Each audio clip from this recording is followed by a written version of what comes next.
Okay, welcome to Ghoul Gang Rising.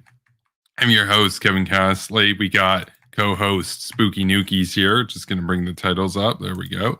Okay, you're watching Ghoul Gang Rising on Superpower Broadcasting. We're joined here, Spooky Nukies, as usual, every week. We dunk on the worst foreign policy takes of the previous week. And we got some pretty ridiculous videos. I haven't seen any of these as usual, but Reece has gone to the effort of compiling them. And wow, yeah, we got some Ilhan Omar cringe, you know? Yeah, no, I warned that was going to be a heavy topic of discussion, and yep, it turned out to be that way. So, we have a little bit of more limited time tonight, so I thought we would just get into it. But let's break into that topic. Actually, we have a video titled "Ilhan Omar presses Blinken on Palestinian rights. He face plants." There we go. Yeah, no, we'll get into it. I just wanted to say additionally before we start this video, I do have a new goal set up over on Ko-Fi. If you take a look at it, I'd appreciate it. We're getting new lighting for the channel, so if you guys could consider compensating me for that, I'd really appreciate it. The lighting here has been, it's been better than before last year, but we need to step it up, and so I'm getting a ring light set up. I'm also looking at getting key lights down the road as well. So like larger ones. So there you go. So we'll get into this video. And this was the Ilhan Omar one. And we actually, it was the one presses Blinken, right? Yeah, that's the one. Yeah. That does saying Ilhan Omar video does not narrow it down this week. That's the thing. We got a few of them tonight. I mean, she's garbage. She's dominating the airwaves. Oh, no. Speaking of garbage. Oh no. By the way, in case you're wondering, he still hasn't gone back to me by email. I don't think he's going to. So. Oh, man. So back in March, the International Criminal Court announced that it'd be launching a probe into Israel over the occupation of the Palestinian territories as well as potential war crimes. Now, at the time, U.S. Secretary of State Antony Blinken said that the United States government is firmly opposed to this investigation and says that the ICC doesn't have the jurisdiction to actually investigate Israel over what is being alleged. So the question is, seeing how biased the Israeli courts are against the Palestinian people, I mean, when they're being evicted from their homes, Israeli courts approve it. Like, the chance that they're winning is almost 0%. So the question is, if they're not able to domestically advance their cause legally, they're by the courts. So we jump to that. We totally skirt past the ICC being blatantly biased against Israel and the United States, but we go into a fuck Israel. Israeli courts are biased against Palestinians, or it could be that the Palestinians were actually in the wrong in these cases. That's also an option. You're not going to hear about that, though. No, you're not going to hear about the obvious truth that people are evicted from their homes because they wouldn't pay their rent. This has happened for decades. Yeah, Reece, that's not an option because we're watching the Humanist Report. We're not watching Ghoul Gang Rising. So I love how they never. I've never heard any of them, of these content creators, address that point. They just say, oh, it's ethnic cleansing. Just is. It's totally wrong for anyone to ever, under any circumstance, be kicked out of their home. These are people who were given a free ride for decades. What are you talking about? It's not going to be mentioned. Because the court system is biased against them. And are we actually going to watch the whole video? Like, I can't stand this guy. Everything about this guy gives off those just absolutely pretentious, vapid, anti-war hipster vibes, neckbeard just for that, yes, we're going to watch the whole thing. Oh, just to torture Kevin. And he throws in the tattoo to boot, of course. Like he's a living, breathing stereotype. Nice sleeve, bro. internationally, the U.S. government is against that too, then what exactly are Palestinians supposed to do? Like, what avenue are they supposed to take to advance their case legally? This is a question that Representative Ilhan What are Omar they supposed to asked. do? What are they supposed to do if you can't do anything legally? I mean, that only really leaves one option. They did, though. It literally went to a court, and the court ruled in favor of the landowners in that dispute. But so when he says can't do anything legally, he means what happens when you can do something legally, but you decide that you want to ignore the findings of the court. What you want to do super legally? Yeah. What if the court doesn't agree with me? What do I do? That's then? right. What do we do then? Is it really justice if they disagree with you? Think about it. That's a good point. I have some spare rockets out back. No, Arthur doesn't like this guy either. No, this guy, like I said, he's a living, breathing stereotype. He is what we all think of when you think of the latte sipping, anti-war, neckbeard hipster bro. Comrade Starbucks. That's yes. Oh, what a joke. I mean, and he'd be like, oh, that's an ad hominem. I don't think it's an ad hominem with him. I think it is a reasonable line of attack. I think it goes to the core of his vapid and deluded personality. So, where he gets his ideology. Yeah, that would suggest that we don't actually, pause frequently and address his points anytime we've responded to him. That's the great thing about Ghoul Gang Rising. We always actually do address all the points. And we throw in ad hominems. Quite painfully, too. We spend a good amount of time on these videos. Secretary of State Antony Blinken. And as you're going to see, his answer is incoherent. I know you opposed the court's investigation in both Palestine and in Afghanistan. I haven't seen any evidence in either cases that domestic courts both can and will prosecute alleged war crimes and crimes against humanity. Wow. What is the problem with statements like that? What's constituting as a war crime? Because people said that when Israel took down the press building that Hamas was using it as a base of operations, that was a war crime because it had civilian utility. So therefore, according to some vapid Green Lantern Corps law, it was a war crime. Okay.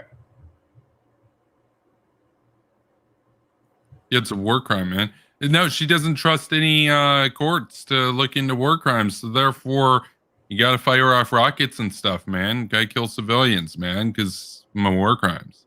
The irony here is that literally every rocket they fired was a war crime. They were all targeted at civilians. And that's the thing that makes this even worse, because this is the infamous clip where she lists Israel, America, and the Afghan government with Hamas and the Taliban. Yes, and you know who really didn't like that? Us and Hamas. So if you want to see what Hamas had to say about it, check out the stream I did with Spooky Nukies last night. It turns out the Hawks and Hamas actually do have some common ground for once. So maybe we can't see eye to eye. We both didn't appreciate the false equivalences. They didn't like being compared to America, and we didn't like being compared to Hamas. So we agree. We can have world peace now. All our disagreements turn to dust. Yeah. And I would emphasize that in Israel and Palestine, this includes crimes committed by both the Israeli security forces and Hamas. In Afghanistan, it includes crimes committed by the Afghan national government and the Taliban. So in both of these, I don't know if StreamYard is screwing up or if their connection's screwing up. No, it's their connection. It's their connection. Wow. Okay. Yeah, I was previewing that earlier. So again, that's really bad. This is the U.S. government. This is the top of the government. Their connection sucks. Makes me feel better about my connection. Yeah. I'll say that much. No, we went over, the false equivocation and the moral relativism in pretty great detail last night. But it is ridiculous seeing this happen in real time, to compare, what the actions that are being called war crimes and the actual scale at which they're being done. Bush, Bolton, Crystal, Castley. The 4 war horsemen of the wait, how you say this? Hakocalypse. Apocalypse. Yeah, Hakopolis. There you go. Yeah, Hakopolis. There. No. It's Hakopolis. No, it's supposed to be a play on apocalypse. Hakocalypse. Oh, Hakocalypse. Okay, that's it. The 4 war horsemen of the Hakocalypse. That's it. And I saw that account in the premiere earlier tonight. By the way, if you want to check out a good video, check out my premiere I did 2 hours ago, going over Germany's absolute embarrassing betrayal of the West and going and explicitly buying gas from Russia again, of course. And that video got ratioed. A lot of people weren't happy that it was going out Merkel and Putin. So there you go. Yeah. It's Hakak. Fuck.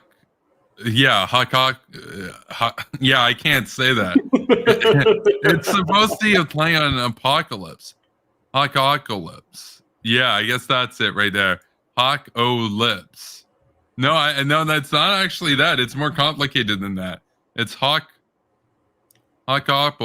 Yeah, it has syllables. No, there's too many syllables, man. Oh man. It has syllables. Yeah, I didn't even think it through.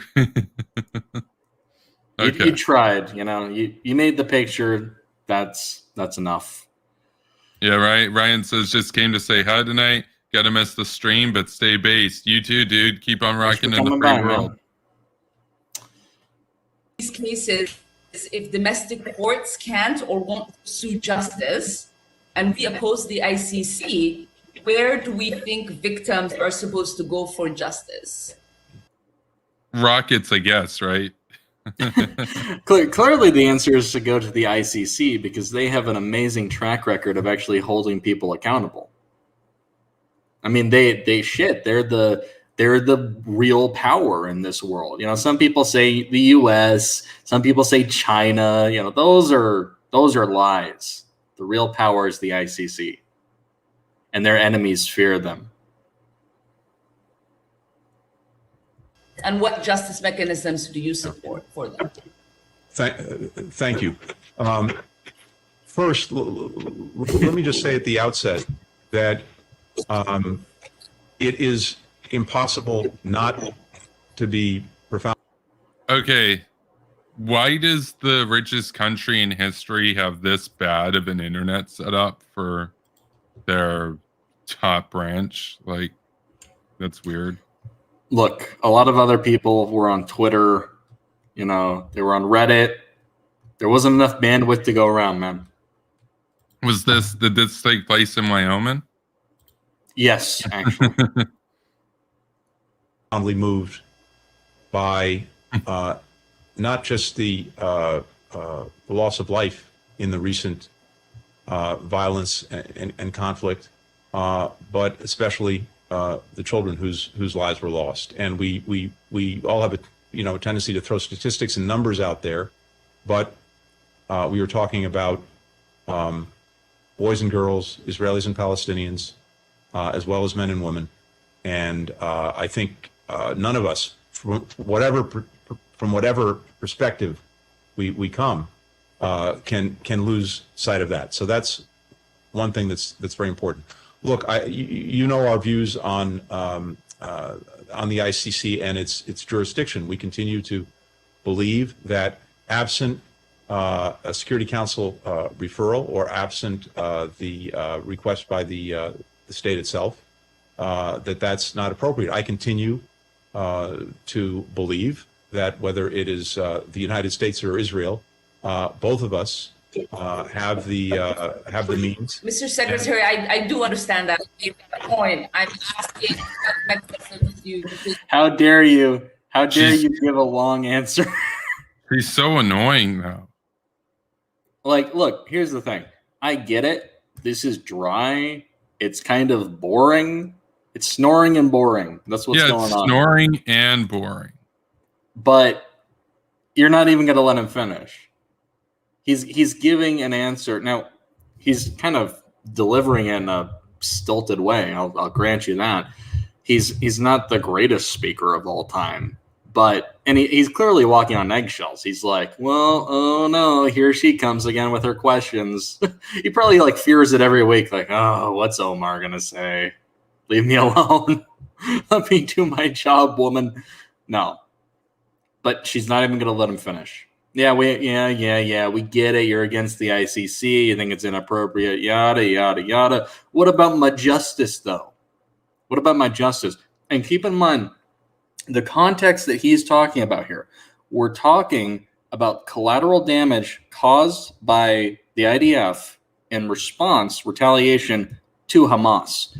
That is being called a war crime on the same level as the war crimes committed by Hamas, which were intended to kill civilians.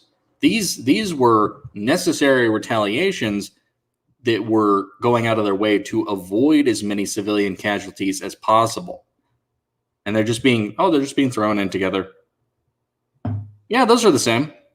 They should be, I mean, what? Are you denying that it's a war crime? What about my justice? We got to have justice for everyone. We have to have an equal justice system for everyone, regardless of where they come from, regardless of the intent. Let's just remove all of that. Let's divorce the story from the intent. And we'll treat all killings and all deaths the exact same. Hamas killed people, but look, Israel killed more people. So therefore, Israel's bad. And in fact, the people on Twitter, they said, not only, should she not be vilified, Ilhan Omar, she was wrong because Israel is worse than Hamas. Oh, yeah. The United States is worse than Hamas.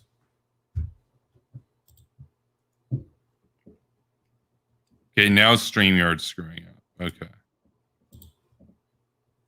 Wouldn't be an episode of Ghoul Gang Mr. Rising. Secretary, I do understand that point. I'm asking what mechanisms you think is available to them. I believe that we have, whether it's the United States or Israel, we both have the mechanisms to make sure that there is accountability in any situations where there are concerns about the use of force.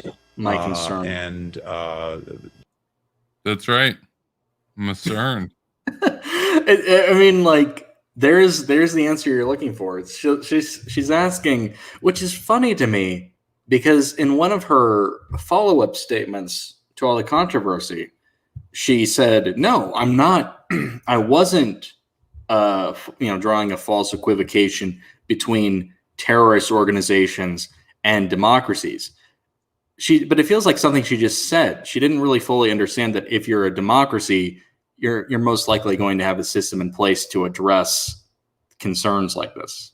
My concerns. Concern. Where are people supposed to get their justice? There's a court system. That's where you go. Believe it or not, it's not exactly unheard of for soldiers in Israel or America to face pretty serious consequences for fucking up. It's not like that's rewarded. It's not like, you purposefully killed all these innocent civilians. Okay, you just go back out there. That'll be fine. We actually have an alert for this moment.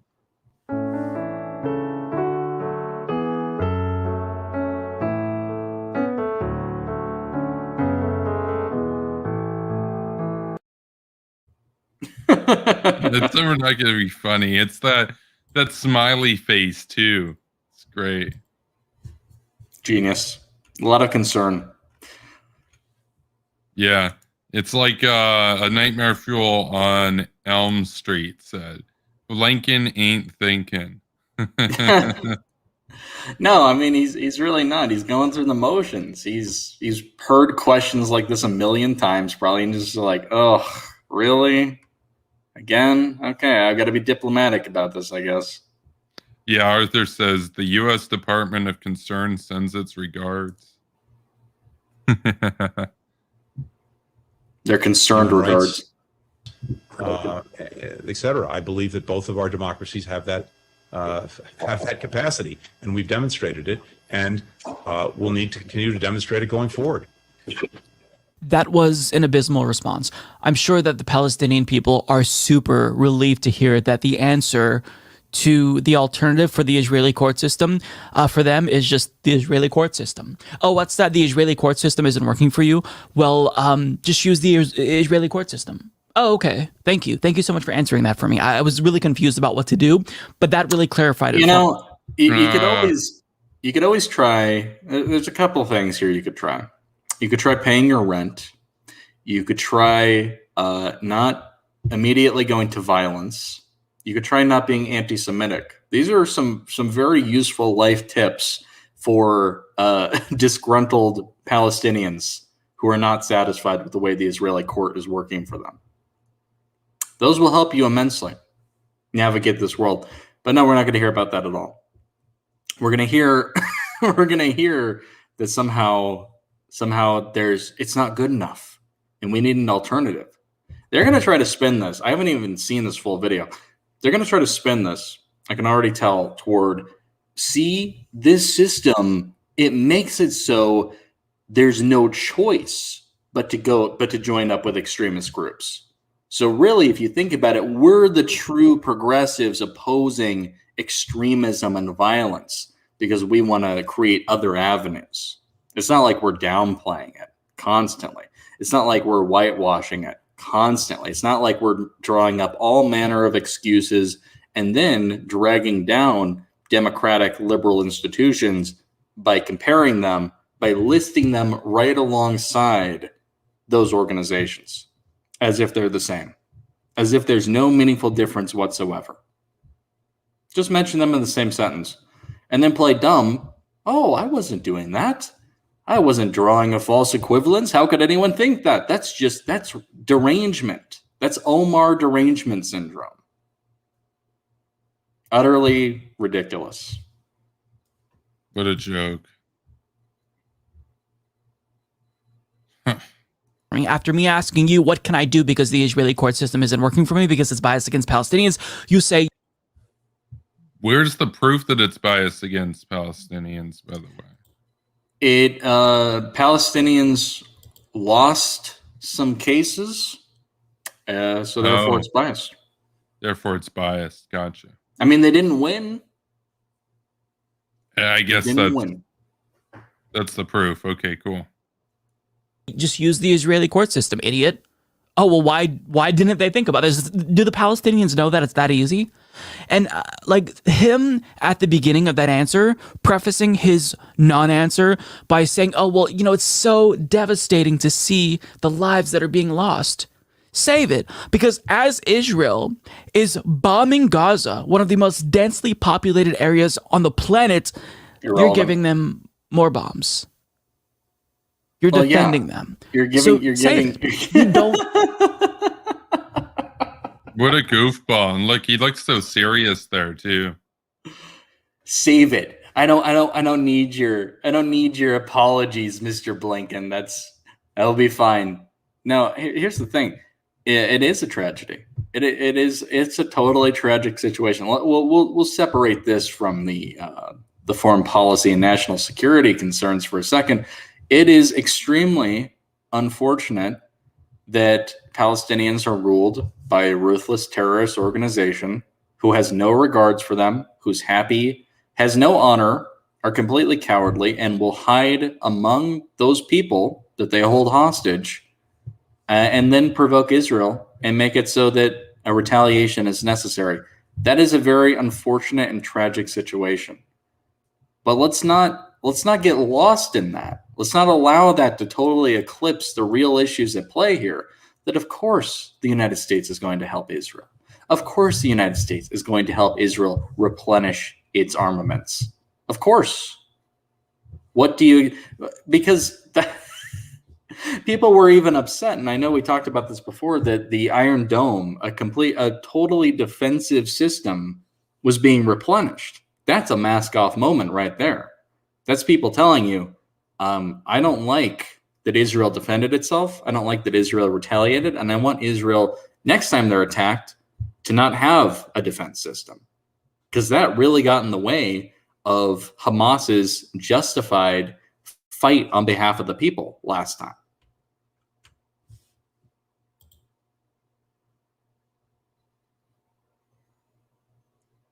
No, I think that the opposition to replenishing the Iron Dome, as you say, that's what really, more than anything else, I think should highlight to people that these agents that oppose Israel here, they honestly, they're happy when Israeli civilians are killed.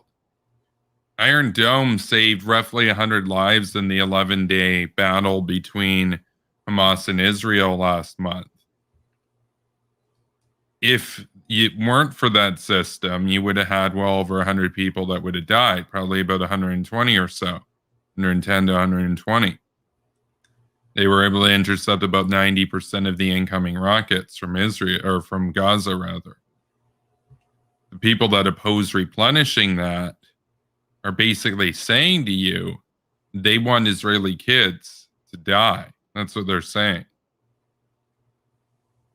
Yeah, in more or less words, totally. It's a mask off moment. It was extremely concerning. And, you know, a lot about the discourse on the conflict doesn't surprise me. Some of that did surprise me, that they were willing to go that far and actually just say, you know what, fuck it. Let's not even be tactful about this. Let's just say that. Let's just say the most ridiculous thing in the world. It's either derangement or complete ignorance about what the Iron Dome system actually is.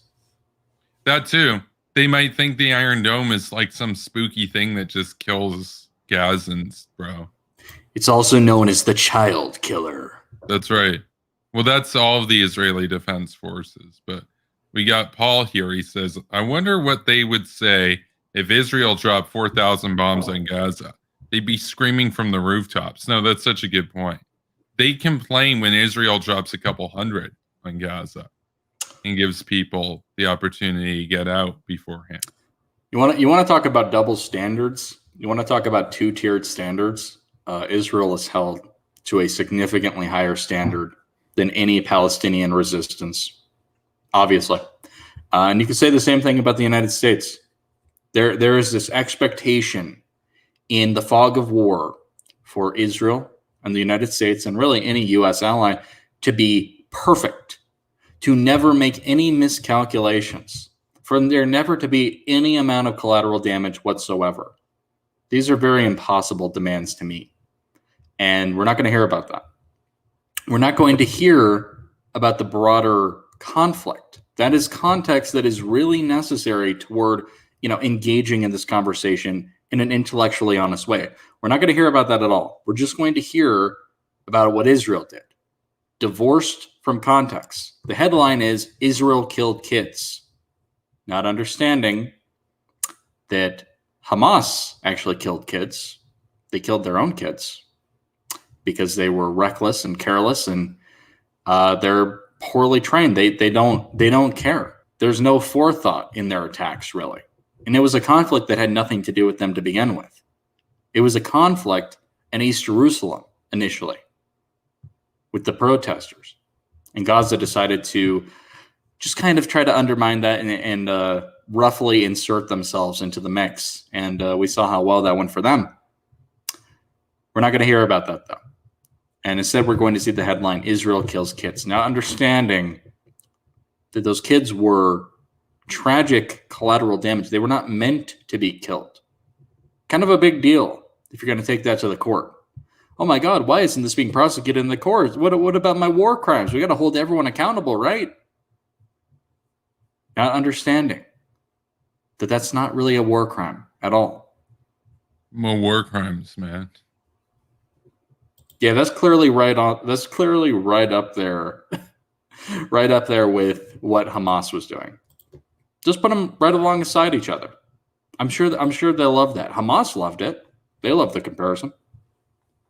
That's how you truly achieve world peace. You treat everybody like they're the same, regardless of what they've done, regardless of what they believe, regardless of what they stand for, and we'll finally have peace. Yeah, I guess we're getting it now. Care. You're lying. And if you do care, then your actions indicate that you don't care. In fact, that you actually support what Israel was doing. Because, I mean, if you're giving a country that's committing war crimes more weapons, what else are we supposed to take away from that? So, I mean, this is a short video because I think that the video speaks for itself. It's a great question from Ilhan Omar, but this is an issue with the U.S. government failing to recognize. It's a vapid question that he brushed off, saying, "Yeah, this is like, what are you talking? We don't need an international organization to deal with these domestic issues necessarily. They can sort out their own war crimes." That's what he's saying. That's a little bit wrong-headed in the way he's approaching it, because really I think it should be the United States that's acting in the role that the ICC is trying to and failing currently. So in that regard, there should be an international organization. It just shouldn't be the one that's currently being propped up. You say you care, Secretary Blinken, but your actions reveal otherwise. Because look at you. You're sending weapons to Israel. They'll use those to kill more children. Yeah. Wow. War crimes. Well, war crimes. Yeah. We're sending weapons to a country that commits war crimes. War crimes according to who? A totally corrupt, bureaucratic international legislature? Okay, yeah. Pass. They don't have any credibility. The jurisdiction of the ICC. You see, no president wants to join the ICC. Bush was against it. Clinton was against it. Obama was against it. Trump was against it. Biden's against it. Based. That should tell you something. That should tell you something. Why? What is the benefit? This group's like, quick, let us be a part. Like, it's not even like there's nothing diplomatic about it in the slightest. It's not like these other organizations where they say, join up with us and we'll be friends. This organization says, join up with us and we'll investigate you for crimes against humanity. And the U.S. is like, screw off. Like, no. Well, actually, the U.S. said, in the words of John Bolton, for all intents and purposes, the ICC is already dead to us. Absolutely. John Bolton said. See if I can get an image of him. Oh, yeah, this is what John Bolton had to say to the ICC.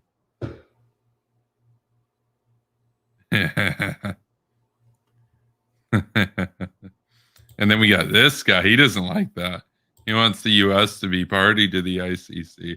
Like, no. I mean, just the fact that even really isolationist presidents like Trump and Obama would also oppose that. That's great. That's great.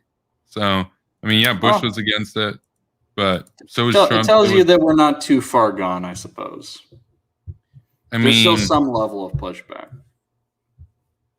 At this rate, though, it could happen in 10 years if we keep up this culture of defeatism, though. Oh yeah, no, it's not totally out of the like question. We're the bad guys, man. They should investigate us.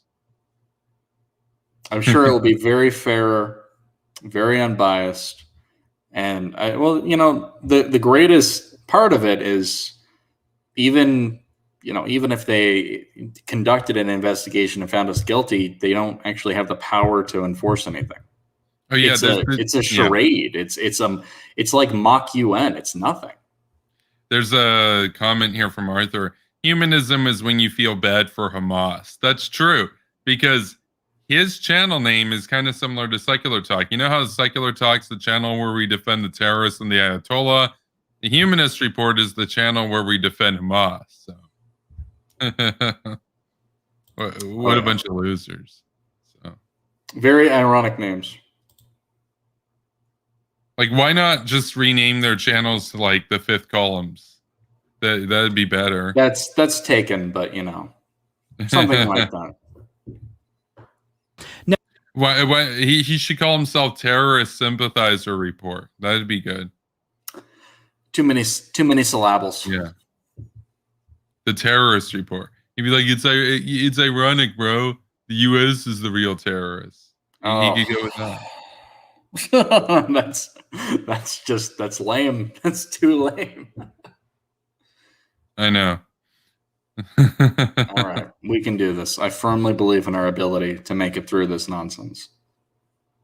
By the way, I know StreamYard is screwing up right now. I'm gonna get this for the cover image for the highlight clip. This is a good thumbnail. He looks like a goofball right here. I do declare.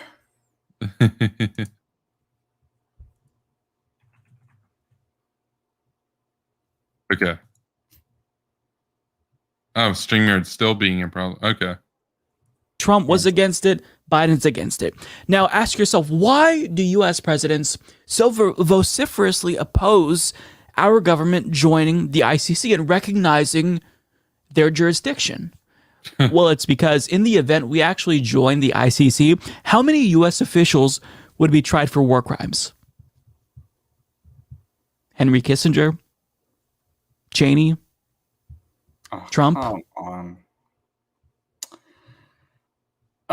Everything's a war crime. That's the thing. Like the UN, all that they do is basically is just condemn Israel. Then if the US joins this, what are they going to do at the ICC? Oh, let's condemn America for the 800th time. Great. I got news. The internationalists of the ICC, they don't like America. So I like how he sees that. He sees that as some kind of proof. Again, we're getting a real keen insight into the way he formulates his opinions. Well, the ICC, they would say mean things about U.S. officials. So therefore, they would say they did the war crimes, the crimes against humanity. Yes, they would say that. Doesn't necessarily mean that that's the case, though. You see how that might be a little bit of a problem? That instead of, going after, there's no sense of prioritization when it comes to these organizations either. And that's something that really bothers me about them. They are super fixated on Israel. You're not going to see them doing a whole lot of other condemnations outside of that, though. Not really. There's a whole world of war criminals they could be dealing with right now. But it's not going to grab headlines. It's not going to be good for any kind of party conversation. Oh, I condemn Syria today. Oh, you monster. Don't you know they're a poor nation just trying to make their way in the world? But I condemned America. I condemned America and its minions. Oh, there you go. Yeah. That's going to get you some progressive cred right there. we got a comment here from Arthur. Trump, the isolationist, committed war crimes too. Lol. Yeah, that's a good point. What war crimes did Trump do? I thought the whole point about Trump was he didn't do new wars. He was barely involved in anything. So I don't even know what. Again, that's another problem with these kind of videos. And with the statements that Omar was making, they just kind of throw it out there. They just say, well, yeah, these war crimes. What war crimes? What specific? If we knew what you were talking about specifically, we could go over the event in question. We could talk about why things went down the way they did. But they just cast the net as broadly as possible. And we're left here like, awkward. You want to tell us? You want to clue us in to what's going on here? Because apparently he's discovered some great truth about the world, and he feels content to keep it to himself. But I'd like to know. I'd like to know what's going on.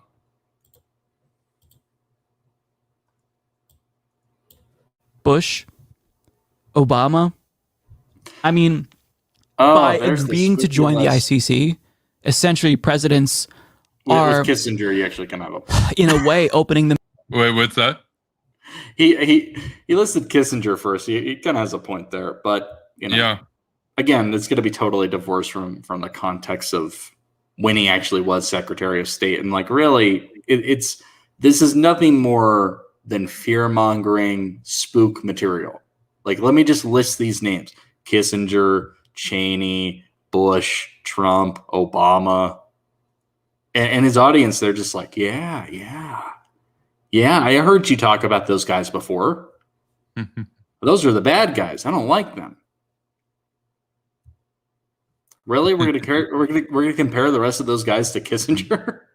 Oh yeah, they Chris brought up though. Trump killed Soleimani, so that was the war crime. Ah, okay, fair enough. He killed an innocent general, man. He was on a peace mission. That's right. Yeah, it's just there. It's not like he had just organized attacks against us and was planning to do more attack now. He was Those on a peace were mission. peaceful attacks. They were designed with peace in mind. Just like the peaceful religion. Yeah. Themselves up to investigations, because many U.S. presidents do very terrible things that I think are clearly violations of international law. And yes, they meet the International law is pointless. Yeah, Buzzword. international law, man.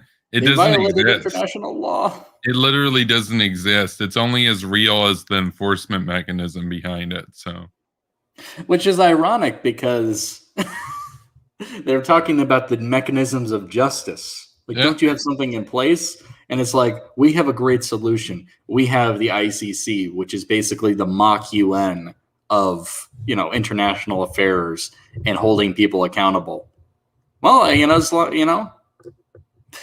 part of me, just for shits and giggles, almost wants to join the ICC just so they do their investigation and then nothing happens. That would be pretty funny. Like, we condemn you. You have done the war crimes, and then just like crickets. What now? Well, we can't actually take you to international Green Lantern Corps jail, so it's over. That was it. Okay. The Humanist Report manages to deny Israelis their humanity, writes Chris. Yeah. criteria for war crimes against humanity. So in the event they signed on to the ICC, they're opening themselves up to a future investigation. So this is why every single U.S. president has opposed this, because they want to be able to commit crimes and get away with it. So it's just they this is would really still get frustrating. away with anything and crimes. Nothing would change. That's the big story here. Even if we joined up, nothing would change because the ICC is a joke. They've never accomplished anything. They've done some minor condemnations of like a warlord or two in Africa. Ooh, keep on trucking, guys. You'll make a big difference someday. Why are they owed anything? Why are they? Oh, you're the appointed arbiters of all morality around the globe. Fuck them. They're losers, pencil pushers, time wasters. Yeah, They're dead to me. They are, for all intents and purposes, dead to us. They're done, son. They are losers. Weak. Let's not weak let's and not lame. get it twisted. They're weak and lame. They're lame losers. They're losers. They have a whole world of atrocities to focus on, and they're real upset that they can't investigate the United States. Fine, do we need to be a part of it? Do your fucking investigation. That's already a flawed methodology. You have to be a part of them to do the investigation.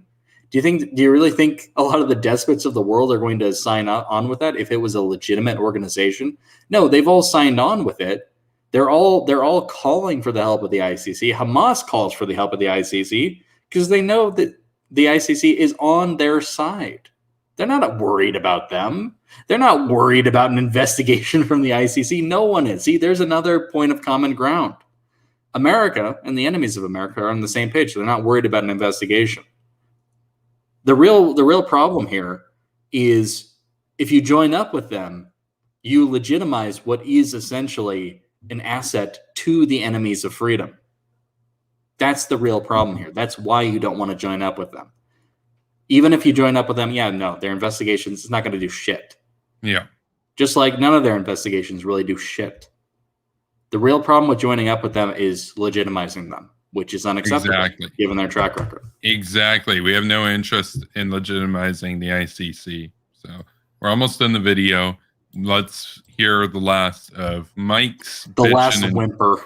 Yeah, the last of his bitching and twitching. But I'm glad that somebody asked the question, because you can see how foolish a public official looks when they try to answer it. There's no answer for this.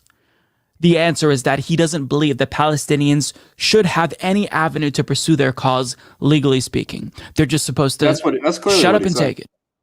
That's clearly what he said. He said, that's verbatim. He said, if you're a Palestinian and you want freedom, you want justice, tough titties. Nothing we can do for you. You're done, son. You better go find a court in Gaza. Oh, wait, no, he didn't say that at all. He said that nations such as Israel and the United States had a way of dealing with this internally. There was a court system in place to deal with issues like this, rendering an organization like the ICC obsolete. There you go. You want to specify what you're so upset about? My war crimes? Oh, no, they took down the press building. People work there. Right alongside the terrorists. Hamas worked there, man. Yeah, they worked. I mean, they were doing 9 to 5. They were grinding. They had a promotion coming up. They took down their office. All these pictures of Israeli targets and stuff, and they destroyed it. All that hard work, man. Look, Mohammed Abdu, he had a nice cat calendar hanging up in his cubicle, and it didn't make it out. It got destroyed. You think it's easy to gather military intel? They had it all sitting around there. That's going to take months to replenish. I mean, you're not wrong. Like, they had a ton of military assets there, and the Israelis destroyed it. Just like with Soleimani, these setbacks, man, they're never gonna. They can't recover. It's brutal. He set Iran back months, if not years, in terms of their strategic capability. It's like who's that guy, the insurrectionist who was in jail, who put his feet up on the desk like, I've been in jail for 6 months already. No, that guy was in jail for 2 weeks, and they were going to extend the court out for, I think it was a couple months, and he was like, I've already been in jail. Well, yeah, you're being held in custody, dude. He was pissed. He was complaining that some of the other guys got to go home. Good Lord. Literally, effectively what the U.S. government is saying. There you go. Yeah, StreamYard can't pull it in for the end. Okay. Yeah. That's what the U.S. government is saying. They're saying if you're a Palestinian, no justice for you. Ever. You're done. You're on your own. Yeah.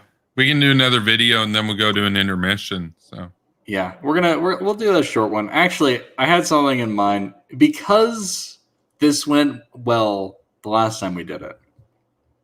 I have a video from Twitter. I believe it was posted by Destiny, actually. This is another one of the Twitch thoughts. Doing Hamas apologetics. Yep, you know it, you love it. These are quickly becoming my favorite kinds of videos to look at on the show. Is this Bad Bunny again? No, it's somebody else, believe it or not. Wait, I'm looking at the thumbnail right now. I thought it was her. So there's another one. I'm pretty sure it's not. It's not her. I'm pretty sure it's not her. We'll take a look at the video. Maybe they all look alike. I don't know. No, that has to be her. Is it her? I don't know, but like we're having a tough time. Somebody verify if this is Bad Bunny or not. Is not even remote. Oh, come on. Like, the video hasn't even played yet and StreamYard can't handle it. Okay. Oh, yeah. Hamas? Bro. Okay, we'll restart the video. Oh, no, it might be good now. Oh, yeah. Hamas is not even remotely even on the same fucking planet as bad as America. No, dude, that's her. That's her. That made me think it wasn't her, because in her last video she was saying Hamas were good, and now she's saying they're not as bad. Kind of a downgrade. Well, yeah, that's true. She did say that Hamas was good before. So it could be the worst organization that has ever existed in the history of humanity. I'll go over this again. She literally would be thrown from a roof in Gaza for doing what she's doing on stream, posting sexually suggestive photos, that kind of shit. Even making her own money, that kind of thing. Hamas is a patriarchy. They wouldn't like her. America's not. You know what? I do think it's her. I do think it's her. I just looked her up. Yeah, no, that's her. No, it's her. It's her. She's absolutely disgusting. That's how bad Twitch is now, where we were like, wait a minute, is that her? No, well, I mean, it could have been Vosh. It could have been anybody, right? But it was Bad Bunny again. So there you go. There are a lot of these guys out there on Twitch posting. America is the most evil organization in human history. So hysterical. What a joke. But she told me, look, man, you don't understand. I go to school every day, and I come back and I watch Bad Bunny, and sometimes I comment, and sometimes she reads my comments because I send her money, because I'm her number one simp. And she loves me, and she told me it was true. But she doesn't love her Sims, though. She tells them to fuck off and give her $500. No, that's a sign of love. I like. I'm looking at the chat. The bottom of it says, "Fuck, I hate Destiny." Now I can see why Destiny posted this. I don't think Destiny and Bad Bunny get along very well. So she's on the Vosh side, because, like, have you followed any of the drama between Destiny and Voosh?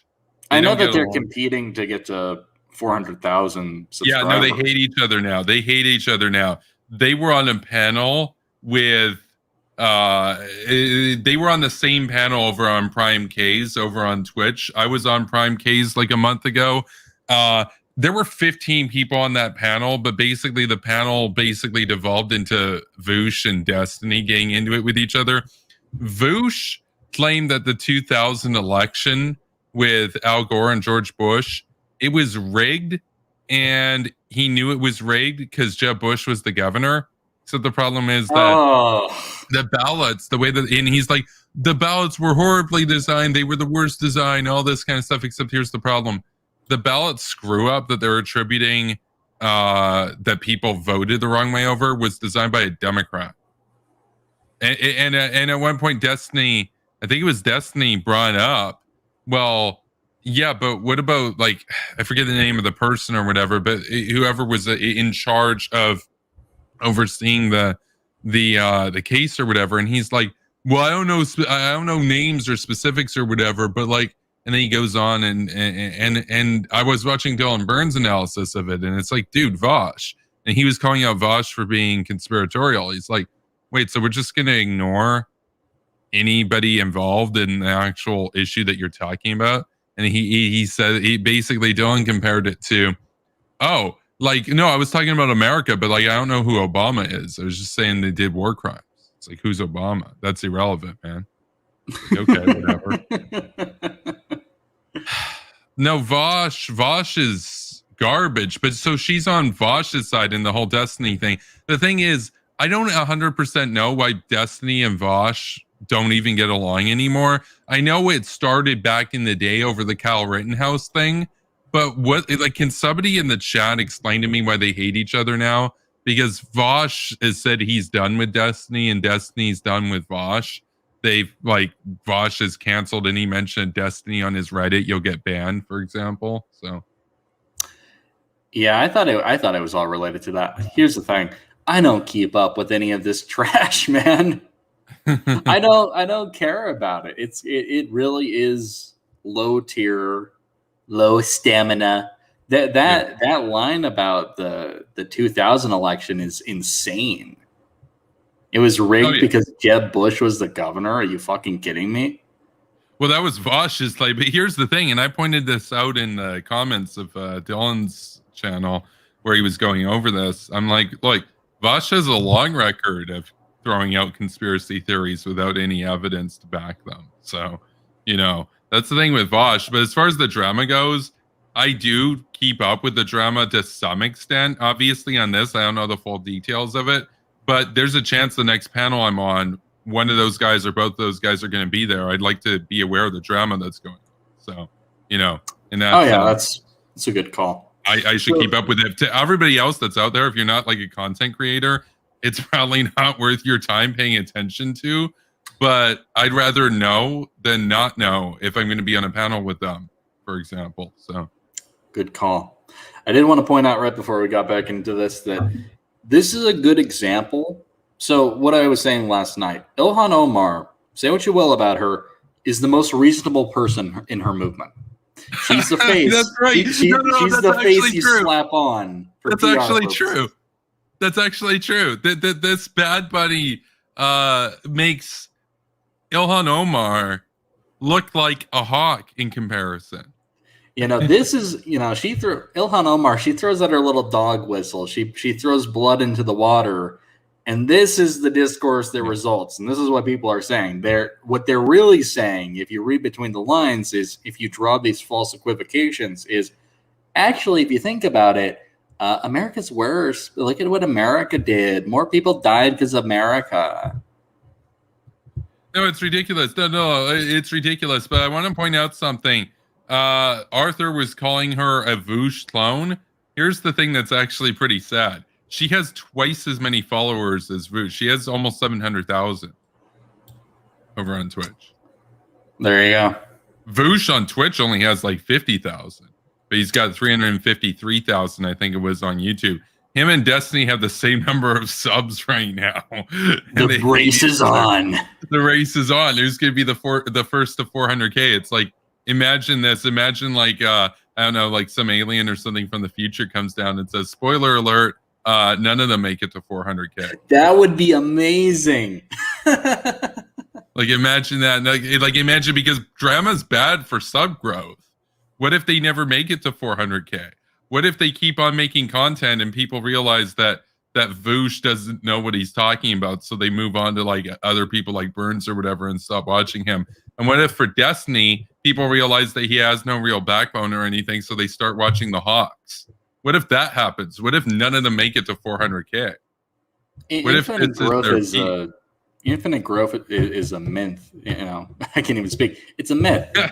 At some point, you bottom out. At some point, you've reached the maximum amount of people who will care about your content. And as far as you were telling me, I believe this might have been last night as well, but Vosh has not had that much growth lately. So No. He gained. I'll bring it up because I was shocked at how low his growth was. I think he gained something like 8,000 subs in 3 months or something stupid. Let me just bring that up again because. What about Destiny? I don't see him gaining a whole lot either. No, Destiny. Well, I'd have to check Destiny, but for Voosh, under future projections from Social Blade, he gained. How many did he gain? Oh no, it was under the user summary. Yeah, so get this. Voosh in April gained 2,000 subs. In March, he gained 4,000 subs. And in May, he gained 4,000 subs. So he gained 10,000 in 3 months. So that's more than I have. It's more than you have. But he's supposed to be like this huge YouTube bro, debate bro, and everything. For reference, in July of last year, he gained 53,000 subs. So 53 to 2. It's a significant downward trajectory right there. Yeah, we'll take a look at Destiny because Destiny. I don't see him growing that much either. I don't see him growing that much either. I mean, I feel like his fan base is pretty established. I don't even think I'm getting Destiny right now. I think I'm getting like some space thing or something. There's like a different channel. Destiny. It's the name of a video game. And then I can't even find Destiny on there. Destiny's too generic. That's the thing that Vosh is good at. Nobody else has his name. Destiny, there are a bunch of different Destinies. So do better, be more unique. Yeah. Like, and you might be like, what about the Nazis? If you look at the blood Wait, doesn't she live in America, by the way? Like, I would bet on it. She has to. shed, if you look at the fucking pain, the bloodshed, the fucking damage that is irreparable thing of climate change. If you look at like with climate change, hold on, that's China. The China damage done by climate change. China does most of the pollution. She probably would defend China. So she's seriously making the case that America's pollution is worse than what the Nazis did. Wow. honestly, you would be good with the Q boomers if you didn't hate on Trump all the time. Yeah. That's not a base you really want to be appeasing every week. It's either that or she's Canadian. Oh, yeah. We got a lot. You can have her. You can have a lot of cringy people up here. Holy crap! The legacy of just of exploitation and oppression and genocide that is in the wake and will continue to fucking like persist after after America falls, because eventually it has to. Like America and no, not necessarily. Oh my god, that's their fantasy. Stupid. She's painful to listen to. Like, it's like, what the hell are you even talking about? Like, clearly, like, this is what it looks like. She doesn't have good rhetoric. Voosh has better rhetoric. Yeah, no, Voosh sounds intelligent, even if he's not. Even if he's totally, uninformed on a topic, foreign policy, self-admittedly, he'll spin something together according to the narratives and talking points of his side that sounds relatively reasonable. Like, oh yeah, that sounds like an intelligent young man. Sounds well read. But she's just like, this is painful. This is like really watching someone talk about something they have no clue about. Literally. What the hell are you talking about? My exploitation and my genocide. What? Are we talking about the Trail of Tears again? How many hundreds of years do we have to go back? No.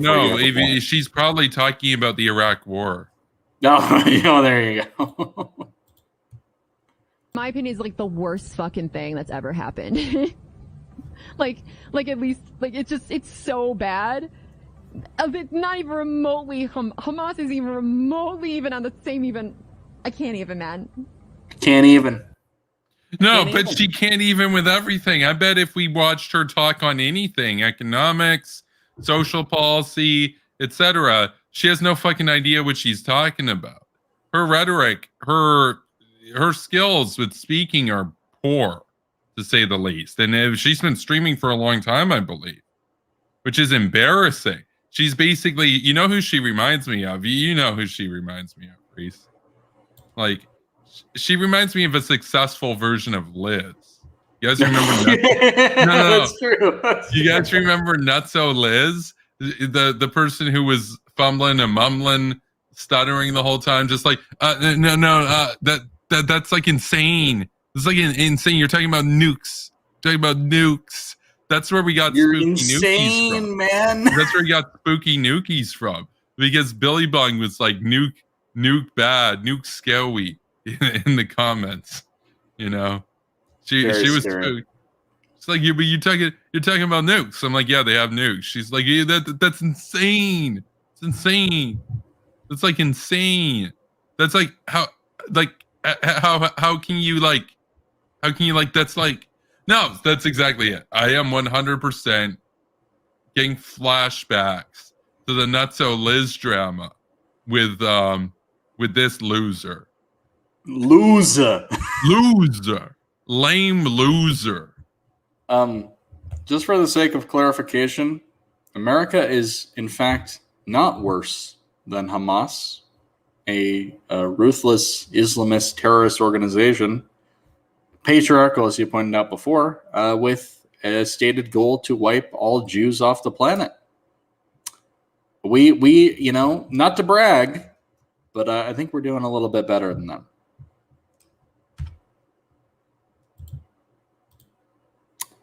Was that the end of the clip? I believe it is. I can't even, man. I can't even. Oh. Roman Empire is probably worse. How? How is the Roman Empire worse? How could anyone be worse than America? They didn't have nukes. They didn't have the American flag, man. How? Well, first off, they were an actual empire, unlike us. We're gonna recognize that difference? Yeah, probably not. The Roman So now she's saying, no one can be worse. America's the worst. Come on. I want to hear the case for the Roman Empire. That sounds interesting. Eric's saying crucifying people for petty crimes. That's a good point. They used to do that. And she would say, yeah, but like America puts people in jail for crimes. That's what the Roman Empire was legitimately imperialistic. Like that so was America, their goal. man. America bombed Syria, man. It's imperialisms. Yeah, it was. They didn't do it in Kansas.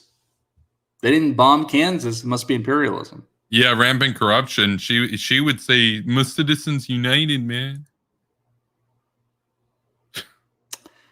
All hail Caesar. How? I mean, like, yeah, I'm no historian, but like.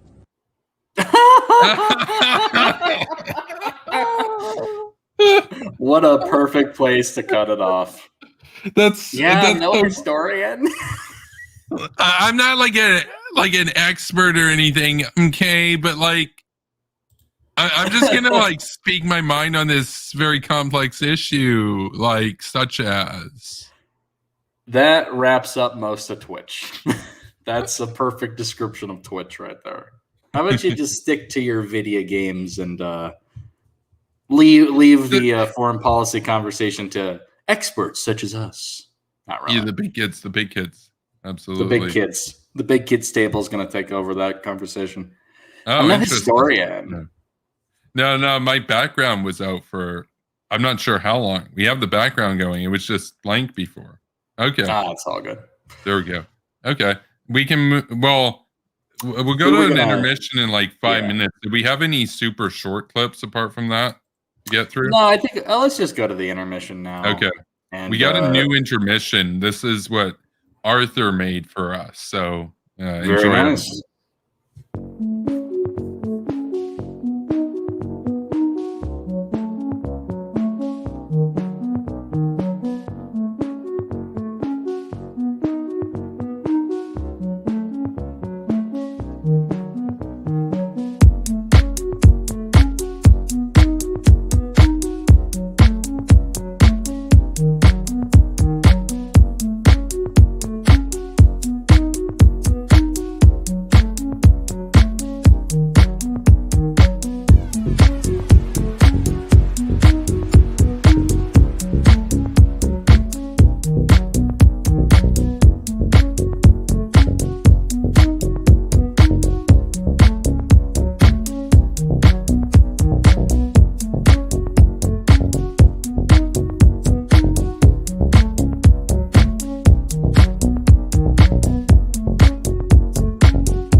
Okay.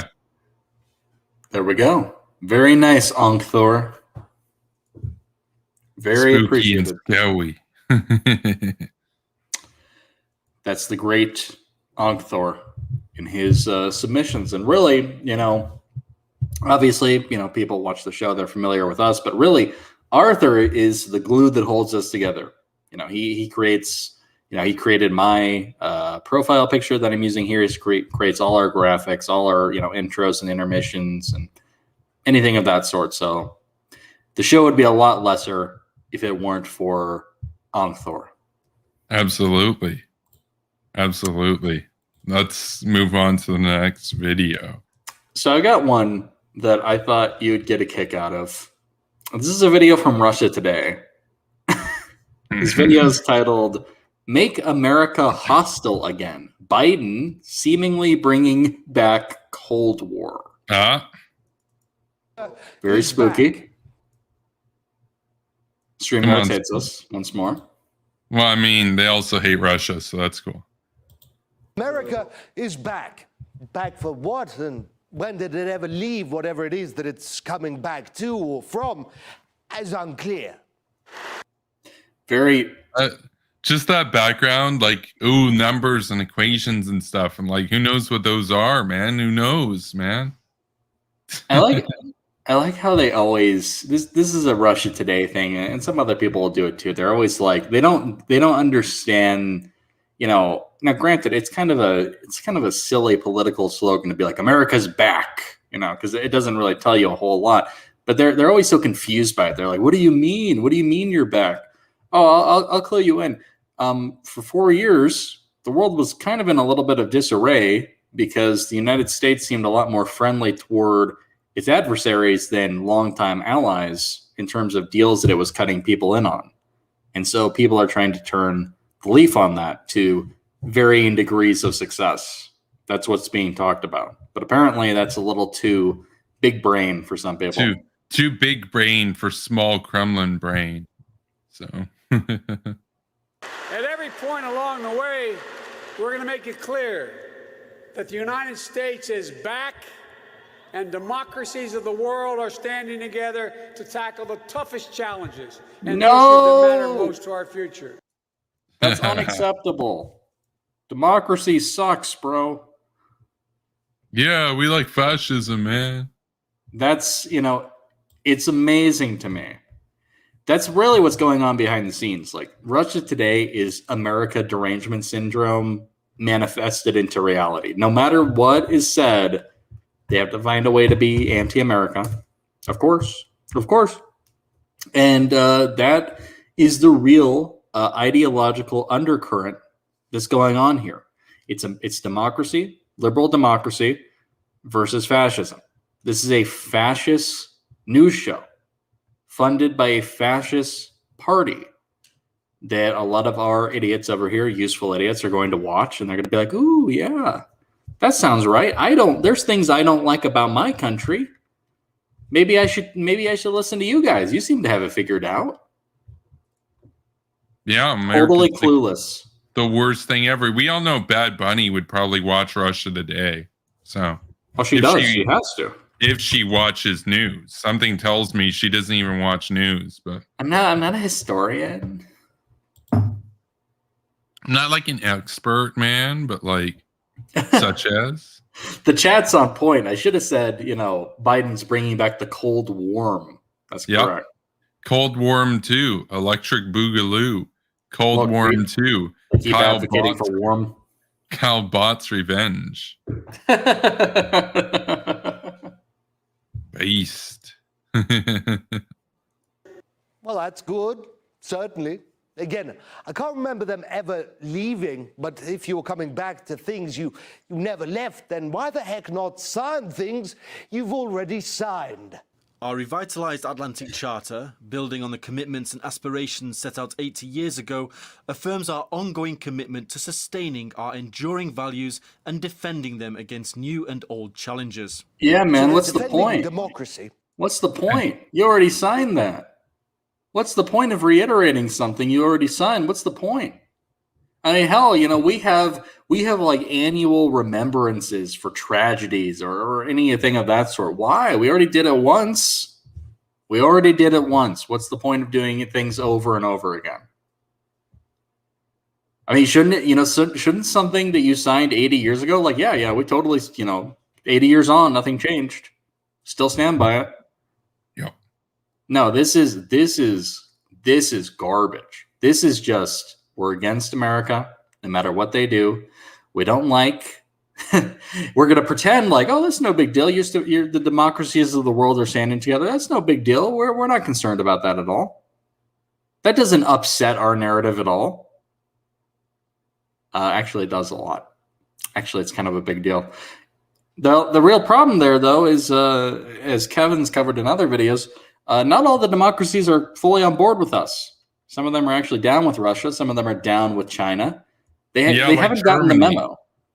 Like, check out my video tonight on Germany. They're doing Nord Stream 2 with Russia.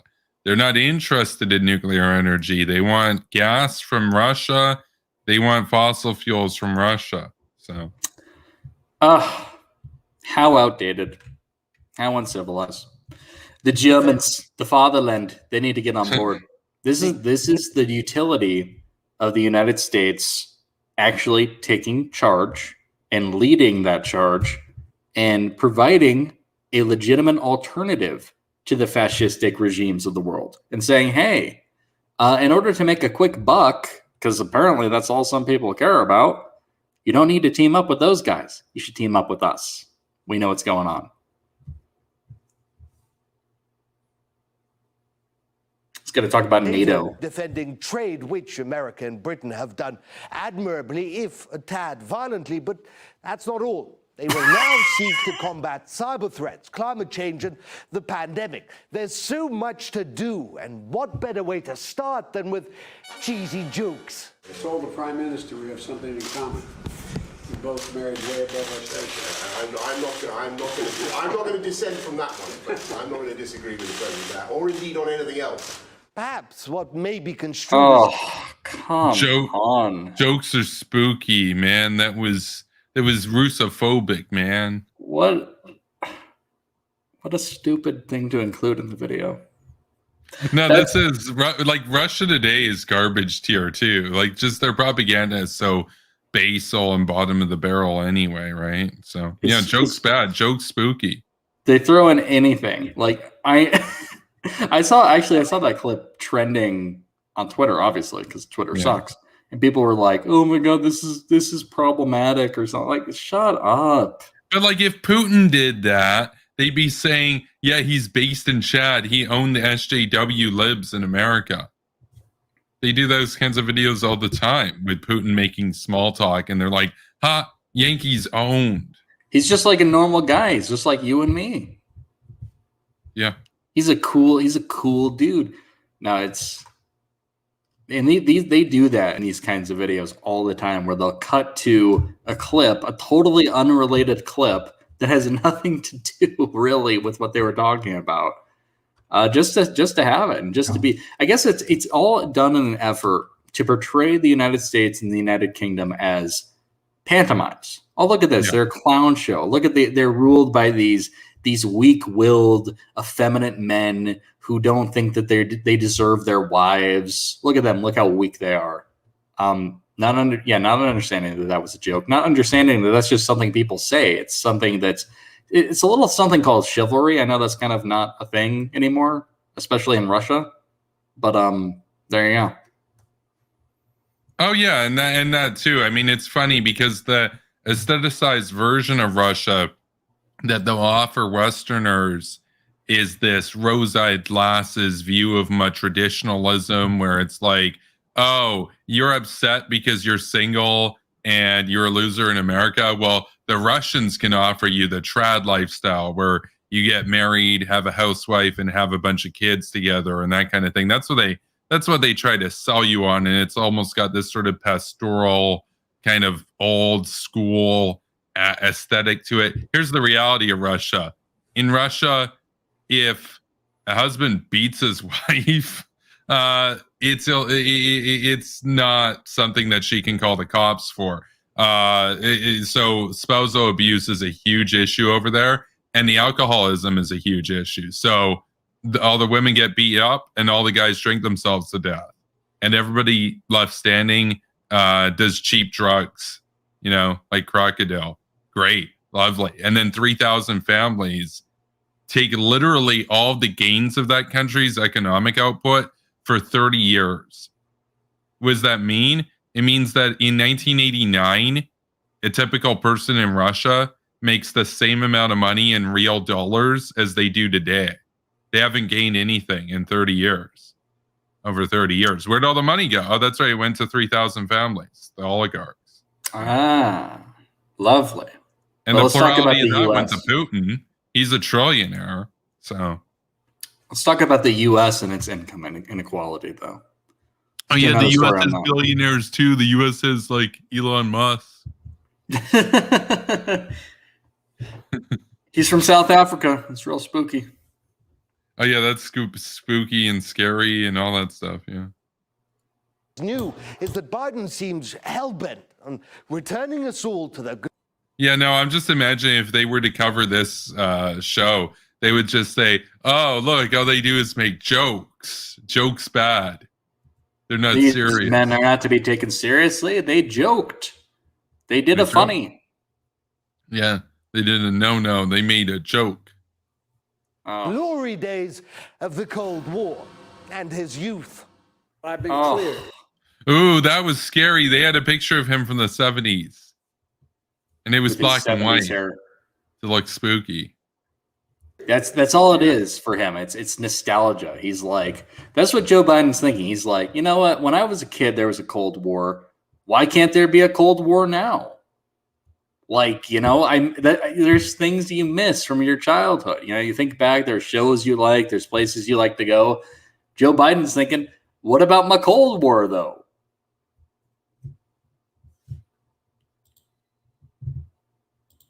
Yeah, no, he's not thinking about any Cold War. He's thinking about the Cold Warm. Oh, as yeah. Ron Paul would say. Ron dumber than Ron, or Rand dumber than Ron Paul. We can't keep them straight, man. They're basically the same person. Well, no, Rand is technically dumber than Ron. That's why his nickname is Dumber Than Ron. So That familial brainwashing, though. yeah. The United States will respond in a robust and meaningful way when the Russian government engages in harmful activities. We've already demonstrated that. Except we've heard the same thing in various forms for nigh on a century. Yeah, that's because the Russian government has been doing bullshit for a century. It's also a different government. I understand that there's people involved, in this current government who are involved in the previous government, but so this is another case where they're like, oh, this is like McCarthyism. This is like Cold War tier. No, it's actually different in the sense. Now it's still a Cold War, but it's a different Cold War. It's an entirely new kind of Cold War. Oh, but you did this before. You said these kinds of things before. Well, yeah, that's because bad things happened and they, for the most part, didn't really get addressed. No one was really held all that accountable, and bad things continue to happen. Now, that's just the way that the system is organized. Things didn't really change in Russia. They switched over. They had a change of hands when it came to who held the power. That's about it. That's about all that changed in Russia. And they had to give up some of their states, which they're in the process of attempting to reacquire. And in some regards, it's been pretty successful for them because the rest of the world doesn't seem all that intent on helping out. And in fact, even NATO has a stupid standard where they can't accept a nation under siege into their fold. That's right. Trump said the same things. So what do they mean? What is it that they aren't saying? If it isn't Russia, it's, yes, China. They can't say it out loud. No one's ready yet, but it's there, between the lines.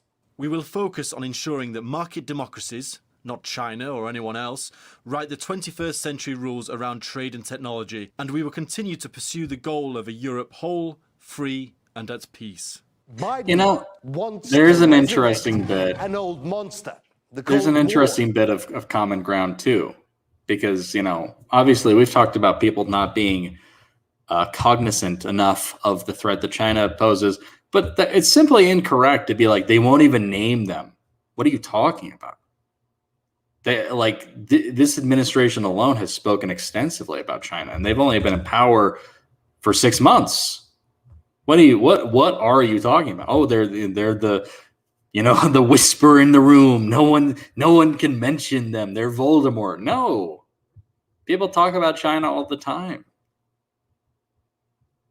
Now, does it need to be mentioned in every breath? Sometimes it does just go, without saying. That's really bizarre. But another Cold War. And look, they were in the first Cold War too. See, it's like nothing's changed. How can the U.S. say this? They've been saying the same thing for 100 years.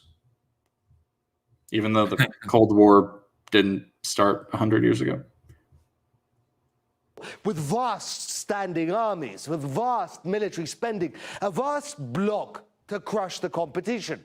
And the competition, it isn't Russia. The competition is China, which America still doesn't have an answer for. Well, yeah, there we go.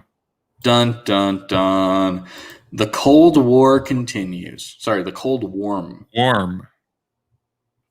Yeah. Any thoughts on that video, Kevin? Basically, I think that Russia today, as usual, is insidious fascist propaganda packaged for progressive and libertarian audiences in Canada and the United States. I think the extent to which they reach people, especially in Canada, by the way, it's embarrassing. They know what they are doing, and they're actually pretty smart about it. They don't just bring on Stephen Cohen types that are obsessed with Russia.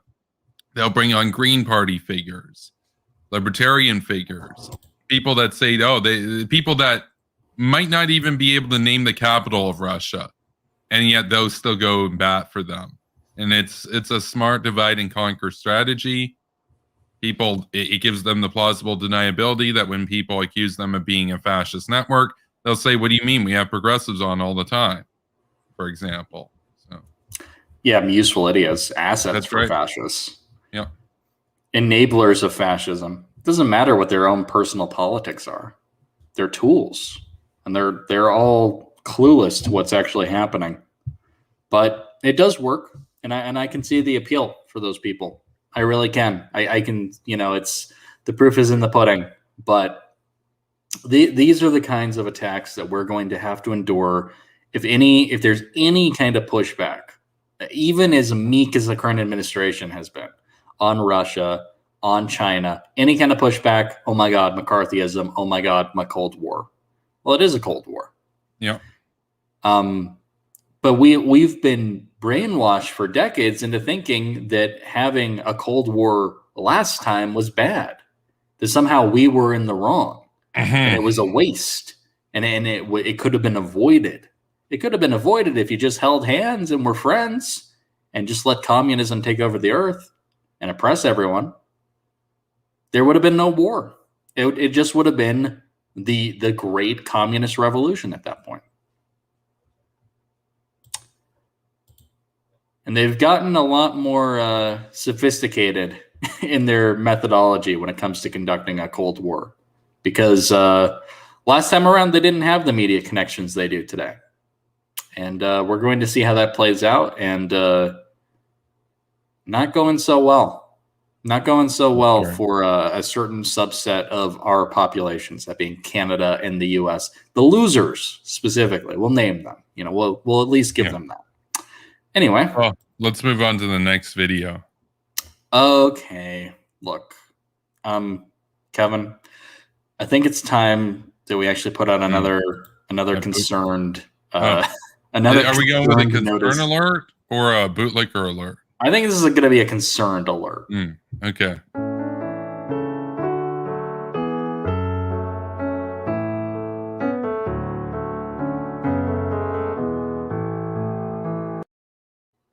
Okay.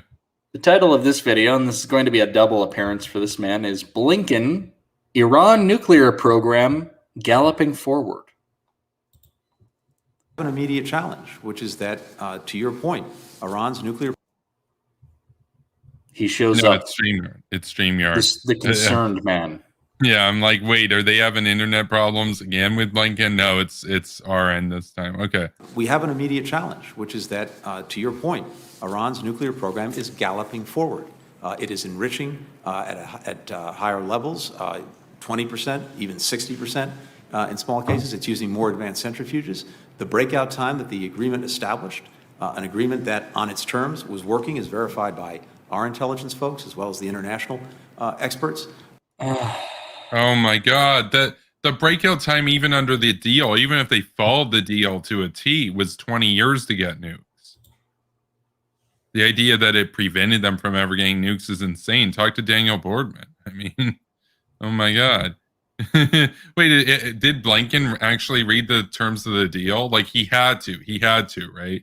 Like, you don't get to be Secretary of State and not know the details of the deal, right? Or does he not know? I would hazard either to guess he's he lying knows. or he's ignorant, and if he's ignorant, I think that might actually be scarier. I think it's all done in an attempt to save face and make, and preserve the legacy of the administration that he's involved in, and the administration that came before that he was involved in. Not Blinken specifically, but Biden and all those guys. The Iran deal means a lot to them. And no matter how much of a botched job it was at the end of the day, they were totally abiding by it, man. Nothing suspicious at all. No circumventing of any investigators. Nothing of the sort. Nothing to see here. Look away. Nothing to see. Yeah. Pushed the breakout time to a year. We're now down, based on published reports, to a few months. If this continues, if they continue to enrich at the levels and in the ways that they're doing, it will get down eventually to a few weeks. So that is a concrete problem. We have an interest in putting that nuclear. Holy shit! Maybe we should do something. Except here's the problem: the UN's own IAEA said the same thing in September. They probably already have a bomb. They just haven't tested it yet. Let's just be real about that. Like, what are we talking about? They had 12 times the allocated levels of uranium in their possession that was confirmed, by the way, by inspectors. It's probably a lot more than that. And they said, yeah, they'll have enough material ready for a bomb by January. Well, it's not January anymore. They probably have a bomb. Why would they test their only bomb? That's kind of stupid. The U.S. didn't test their first one. The U.S. tested a plutonium bomb, sure, but would Iran go with a plutonium bomb? No, those are complicated and shit. They probably went with a uranium bomb. Why would you need to test it? The test is going to be when they use it against Saudi Arabia or Israel. Duh. Anyway. A glorious first test, surely. The U.S. first test of a uranium bomb was at Hiroshima. So, for reference. I just love how... So, this is what frustrates me. They know that we're down to the wire. They know what's happening. They know that we only have so much time to work with here, and this is a little out of date anyway because we're probably past that time. But they're having talks. The Biden administration wants to get back into talks with Iran to scale down. Things have changed, and I thought that some people in the administration were aware of this, that the situation was extremely different than it was in 2015, but apparently not. We're going with the same approach, the same failed approach. Not understanding that any kind of deal you're going to offer them is not going to look as lucrative as actually, deciding their own fate and building as many weapons as they want.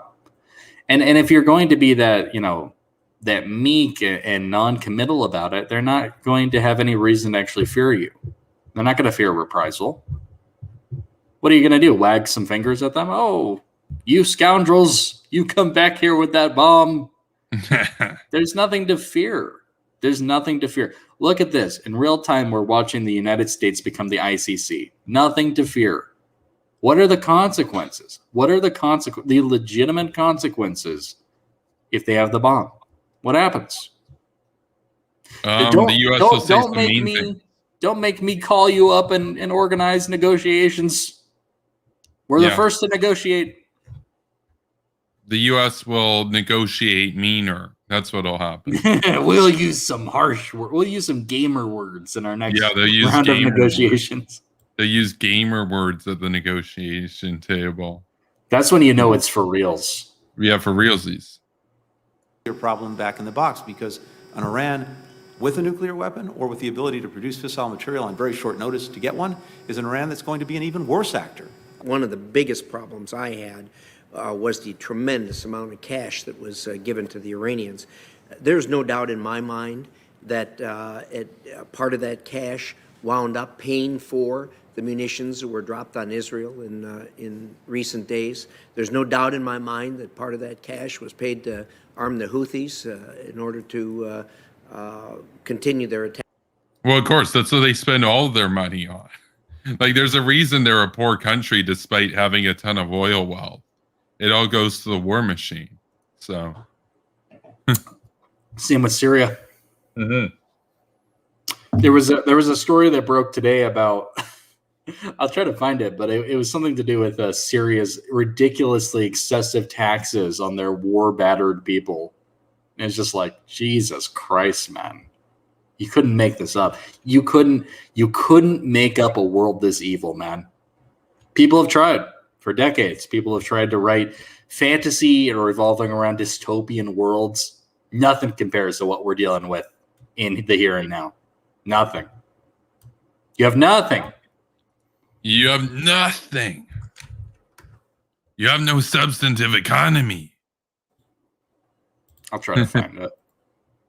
Attacks against Saudi Arabia. Whether we like it or not, and we don't like it, Iran has been engaged in these activities, including support for Hamas, including support for other terror groups, including support for proxies, engaging in destabilizing activities across the board. It was doing that before the JCPOA. It continued to do that during the JCPOA, and it's gotten worse since we got out of the JCPOA.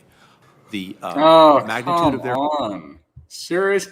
It's because the wording there, it makes it sound like leaving... We're going to blame leaving the shitty deal for increased funding of terror proxies.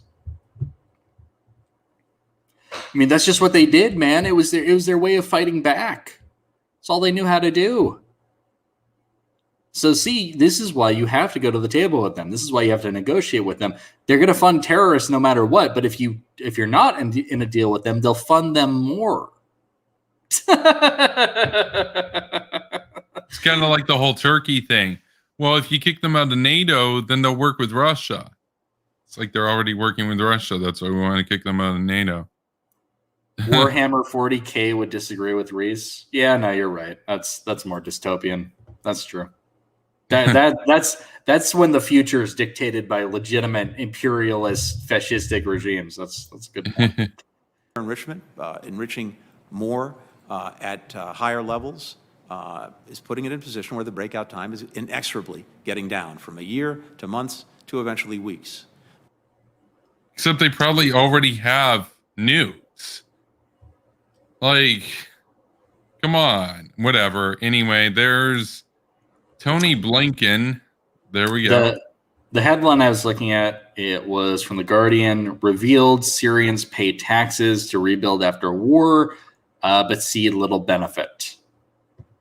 And the tagline was the Assad regime collected over $1.4 billion from Syrians as a reconstruction tax, but only 10% of the funds have been allocated to reconstruction. The rest either disappeared or funding the regime's repressive apparatus. There we go. There's Syria.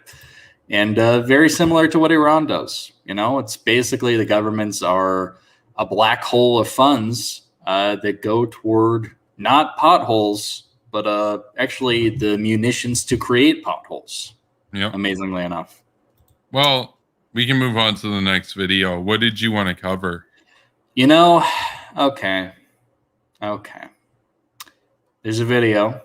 It's titled Ilhan Omar, U.S. commits unthinkable atrocities and crimes against humanity.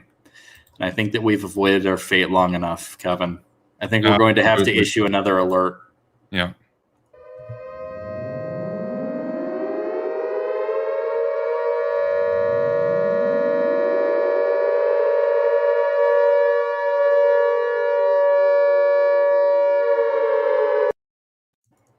So Ilhan Omar was trending on Twitter the other day, and she was trending for the silliest reason I think I've ever seen. So that's so silly. Oh my god, it's so silly, bro. It's so trivial. It's just something. It's just something people say. You know, when they do false equivocations with Israel and Hamas and the U.S. and the Taliban. It's a 7-minute Kyle video. This clip is probably going to take up more time than the whole show altogether has taken. This is absurd. we're here for it. This is really what you need to be an official episode of Ghoul Gang Rising, is a ripping on Kyle segment. Oh yeah, I'm never silly. That's a good reference. That's a good reference. That's a good inside joke. The OGs know what that's a reference to. If you're not and you want to get caught up on it, go and watch the last 800 videos on the channel. It's in there somewhere. So yeah. Let me show you the headline. This is from the Daily Mail. Ilhan Omar claims the U.S. commits crimes against humanity and engages in unthinkable atrocities like those carried out by Israel, Hamas, Afghanistan, and the Taliban. Representative Ilhan Omar likened U.S. and Israeli actions to the unthinkable atrocities committed by terrorist groups like Hamas and the Taliban. We must have the same level of accountability and justice for all victims of crimes against humanity, the Minnesota Democratic Congresswoman tweeted. All we have lives seen matter. unthinkable atrocities committed by the U.S., Hamas, Israel, Afghanistan, and the Taliban. In her tweet, the Minnesota Congresswoman included a clip of her line of questioning with Secretary of State Anthony Blinken during a hearing Monday. The questioning did not include lumping in U.S. with terrorist organizations. So, so that's missing the point. So he's not even gonna watch a clip. He's just gonna look at a headline. Kyle is literally the guy who reads headlines. Yeah, that's what he does. He didn't do any preparation as far as we can tell. Beyond that, he just read that headline. No, in the clip, she didn't directly say, I believe Hamas in the U.S. are the same. It was in her choice of wording that was suspect. It was a dog whistle. Some people are capable of reading between the lines. In fact, her followers were capable of reading between the lines. We just watched that clip from Bad Bunny. That's one of Ilhan Omar's followers. She read between the lines, and she took it one step further. So the U.S. was worse. Worse than Hamas, worse than Nazi Germany, worse than anyone. Oh, she did. Actually, just imagine the pencil-pushing nerd. Well, actually, she didn't say that they were exactly the same. She just listed them together. You know, like, shut up. Quit patronizing us. We know what she said. Kyle doesn't even know. You're right about the headline thing. He gets paid too much money to even read the articles, because even if he just read the first few words from a headline, that'd be good enough, and he could do his video. We all know what he's going to say anyway. So. Oh, exactly. It's the exact same video. Excuse me, Reece. Those were sub headlines. I'm sorry. Yeah, there were a couple sub headlines, so it wasn't just the main headline, I suppose. Tweet. Yeah, he's a 35-year-old YouTuber. Technically, he's 33, sir.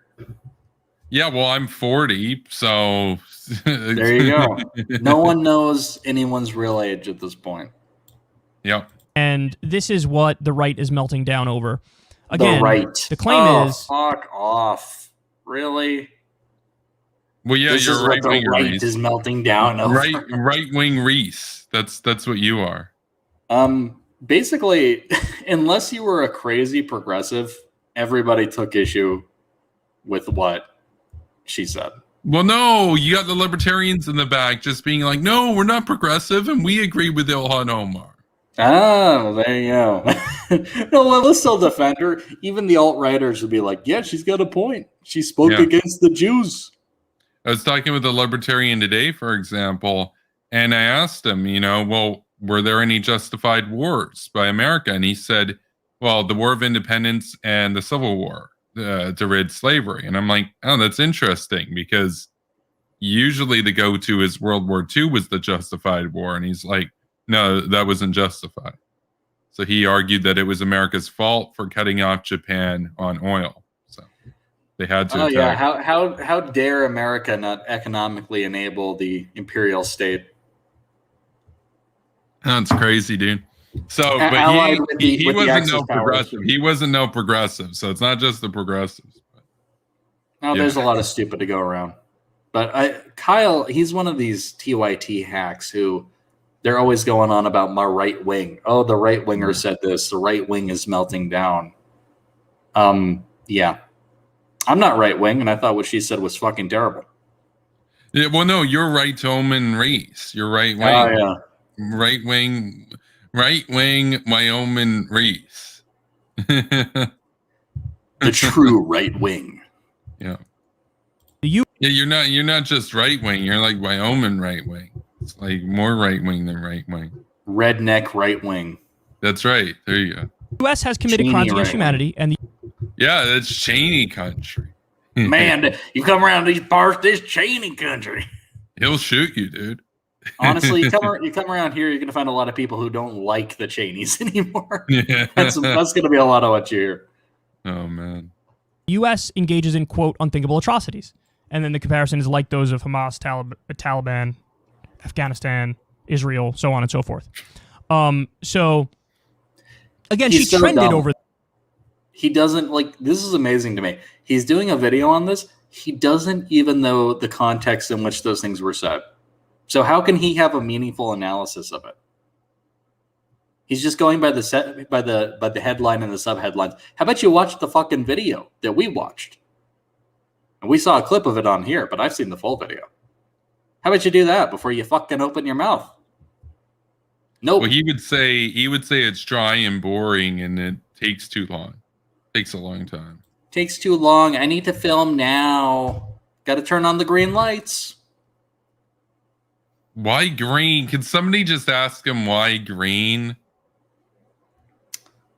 That is a question that will echo throughout eternity, I'm sure. Well, I mean, imagine he just gave an honest answer, just like, well, I like Iran. Oh, okay, that makes sense. Okay, cool. Okay. Fair enough. Like, yeah.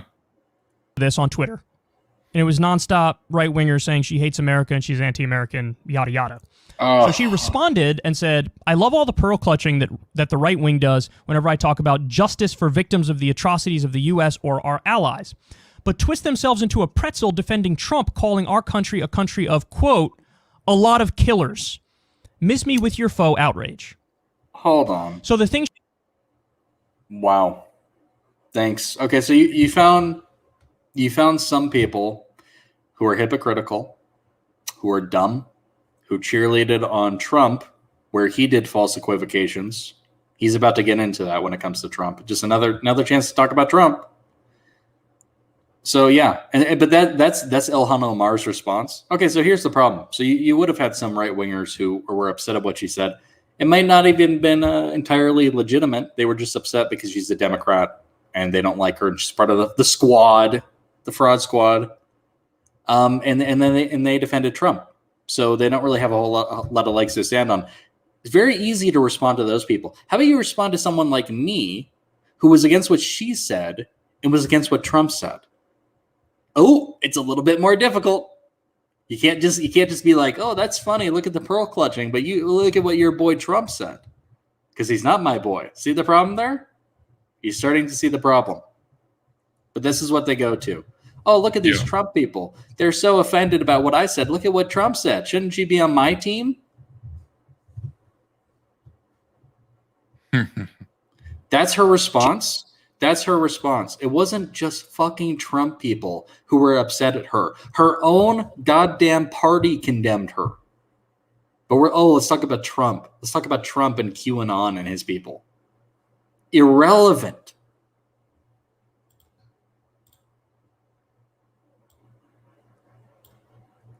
he's referring to there is Uh-oh. Kyle bot malfunctioning. Beep boop bop, beep boop bop. LL Kyle up noises. Commence. when Trump did, I think it Huh? That's StreamYard dial-up noises. so the thing she's Yeah, no, StreamYard doesn't like Kyle. Now we got a little bit of common ground there, I suppose. Yeah. Yeah, look at us finding common ground left and right, you know, with our We're enemies. making the best deals. We know the best people. Come on. Come on. Okay. miss me with your foe outrage. So the thing she's referring to there is when Trump did, I think it was the pre-Super Bowl interview with Bill O'Reilly. And Bill O'Reilly said something along the lines of, well, Vladimir Putin's a killer. And Trump's response was, we have a lot of killers. We have a lot of killers. What, you think our country is so innocent? Now, I remember at that time, Democrats flipped the fuck out and went after Trump for saying that. Well, yeah. and Kyle's like surprised. He's like, how could you? You know, I understand being against Trump, but he's literally about to say he was right about that. Yeah. For clarification, the United States actually doesn't have killers like Vladimir Putin. Very different situation. Wherein if you were doing some sort of journalism and you were attacking, you were punching up, you were calling out power, you wouldn't be disappeared in the night if you live in America. Kind of a significant difference there. But what about fucking what's his name? Michael Tracy. He got pushed one time. Yeah. He got pushed. He was assaulted. See? We've got some killers here, man. So that was deranged then when Trump said it. Kyle's going to remind us of those times and drag us back. Now, here's the thing. If you have somebody who defended that statement and now they're mad at Ilhan Omar, yeah, that person's ridiculous. That person's a partisan hack, and they shouldn't be taken seriously. We are not those people, though. There's kind of a significant difference here. Why the fuck are we even talking about this? How about we address the real substance of what she said? I don't give a fuck what Trump said 2 years ago. It's done. It's over. It's been addressed. But let's just relive it because that's all we can do. It's a perfect way to distract people from what's happening now. And he thinks it's some amazing gotcha because most of the people taking issue with Ilhan Omar, in his mind, are right-wing. Yeah. Right-wingers. Didn't you like Trump? Well, look at what Trump said. Not that easy to get rid of us, man. We are ascended beyond your political game, amazingly enough. Kevin's not even American. Why the fuck would he care about that? And I did a segment where I said, what he's saying is fucking obvious. What he's saying is something that Noam Chomsky says. Dude, you gotta play an extra second. This is amazing. This is gold, what he's about to say. 7 days of the week. And when Noam Chomsky says that, everybody's like, yeah, that's accurate. Or no! Wait. We also call Noam Chomsky. Noam Chomsky is a joke. Noam Chomsky's a disgrace to academia. But he's a linguist. The linguist weighed in. Supposedly a foreign policy expert. Not really. Well, if Noam Chomsky says it's 7 days a week, it must be correct, right? No, I mean, Trump and Noam Chomsky both agreed. How can you disagree with that? Trump and Noam Chomsky, one's on the left, one's on the right.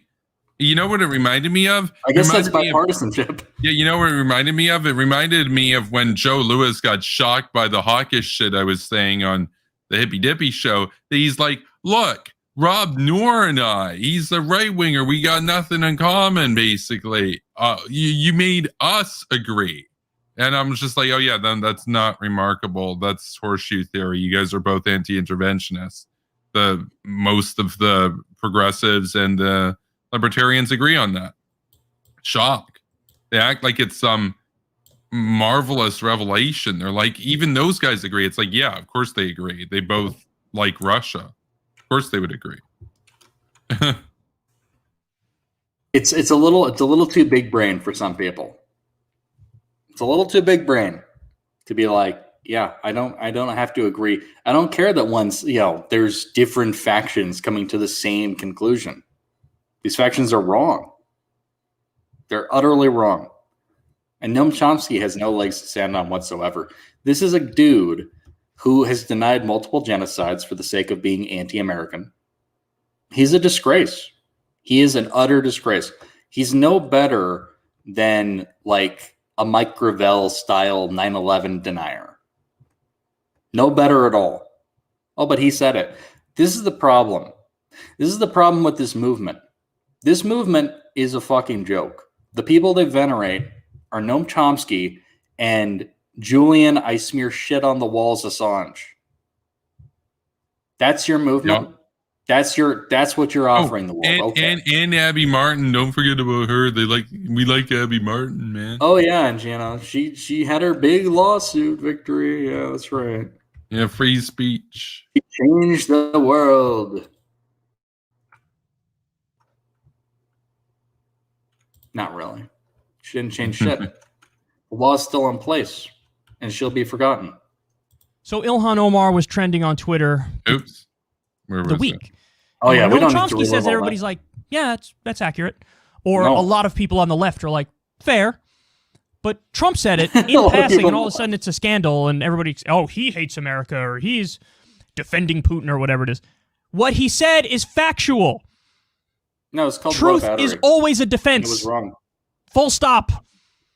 So anyway. What? Hold on. There's another thumbnail.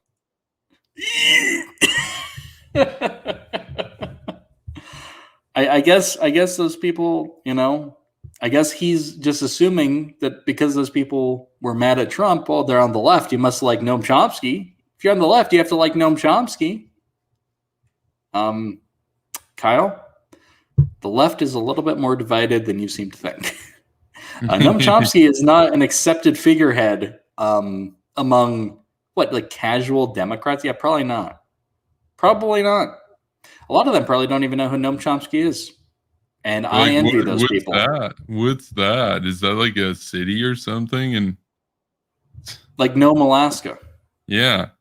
Nome Al-Aqsa. I envy those people because I know who Noam Chomsky is, and I feel like a lesser man for it. So what did he just say? We need to go back a second. He said something ridiculous. What he said is factual. Truth is always a defense. Full stop. So anyway. Truth is always a defense. What are you talking about? I said it was true, so therefore you can't accuse me of being a liar, man. It wasn't truthful. If you're being asked about Vladimir Putin and they say, well, he's a killer. And don't you think that? What do you think about that? He's a killer. And you say, well, look, we have a lot of killers here. We have many killers. That's not truthful. Well, yeah, he'll say, well, yeah, technically we do. I mean, there's like murder and stuff. And they did a drone strike once. Totally missing the point. This is small monkey energy right here. These are small brain takes. Not getting it whatsoever. That's not truthful. That is not an accurate comparison whatsoever.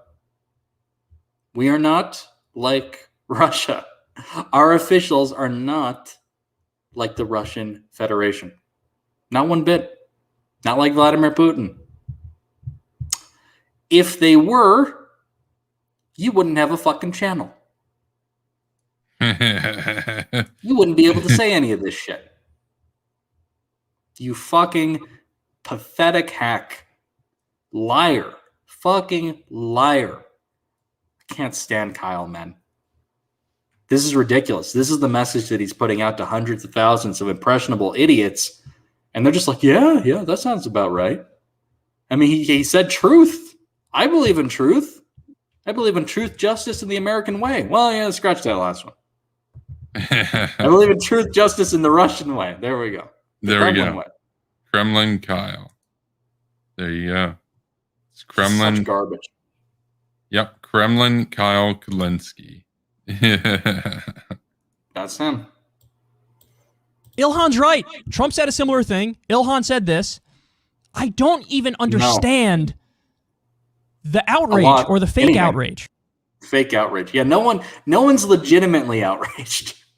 No one legitimate. It's all for publicity. It's all for clicks. That's why we did it. That's why we did that stream. That's why we're doing this show tonight.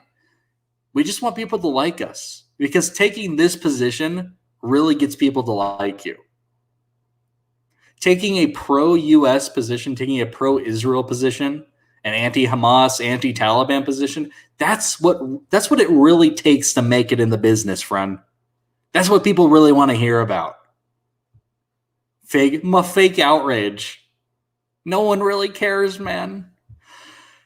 No one, despite living in a vibrant democracy, one of the most diverse countries in the world, most prosperous, most fair, most free, most equitable, some of them might take a little issue with that country being compared to Hamas and the Taliban, and being just mentioned so nonchalantly against organizations such as that. Wannabe states, wannabe despotic rulers of failed caliphates. People might take a little issue with that. Oh, but it's fake outrage, it's right wing. This guy is a bot. He is a bot. He's a bot. It's just, this is Mad Libs, Kyle edition. They tried to tell us the Russian bots weren't real. Then what is that on the screen right now? Yeah, no, this is proof positive. Every video we've seen, it could have been done by a bot. Yeah, he is the Kyle bot. Or the offense being taken at this. Honestly, I think at the end of the day, it comes down to, yet again, right-wing political correctness. This idea that only the left can be politically correct is... You are such garbage. But he says this all the time. It's like the same video every week. Yeah, that's clearly that's clearly political correctness. By the way, political correctness as an idea, it shouldn't just be totally thrown out. There are some areas where it could be applied meaningfully, such as if you said something ridiculous where you were just going to list all these nations and organizations together. Might raise some eyebrows. Might seem like you are smearing the good names of liberal democracies and dragging them down into the mud of medieval barbarism by inadvertently equivocating them. Just for the sake of giving the full benefit of the doubt, which, given pattern of her making statements like this, I'm not willing to give whatsoever. Some of us are capable of reading between the lines. Russia has Putin, America has Ted Bundy. They're the same, okay? There's killers. There's killers afoot. The UK, they had Jack the Ripper. See? Killer. Lots of killers. So how can you, look, how can you condemn people over there? We have things going on here. We have our own problems, Don't throw stones from a glass house, you know what I'm saying?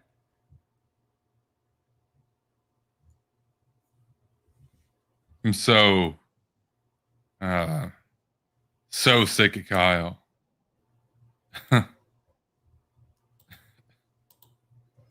Just totally wrong.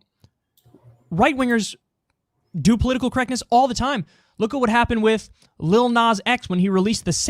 Oh my god, dude. Totally irrelevant. So he brings up a talking point that isn't relevant to the video, basically manufacturing the idea that any opposition to what Ilhan Omar said must be right-wing PC, and then he goes on a diatribe about right-wing political correctness. This is how we get, by the way, and I've said it before, the fastest way to get from New Zealand to Iraq is to watch a Kyle video, because he'll always bring up Iraq. He'll always go on those tangents. So I'm disappointed we haven't gotten an Iraq mention.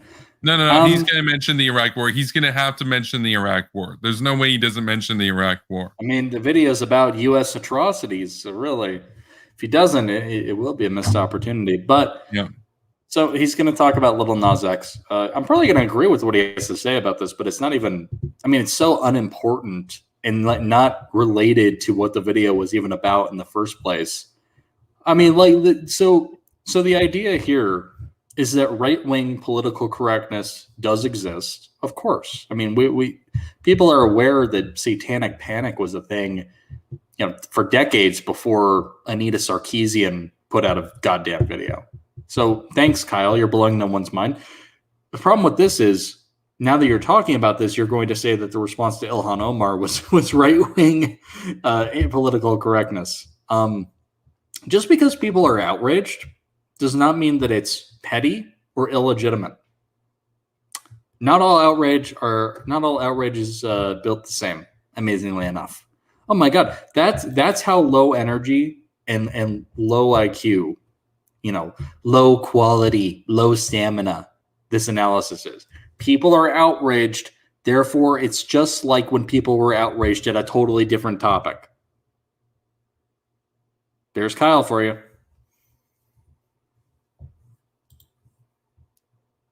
Satan shoe. The Satan shoe.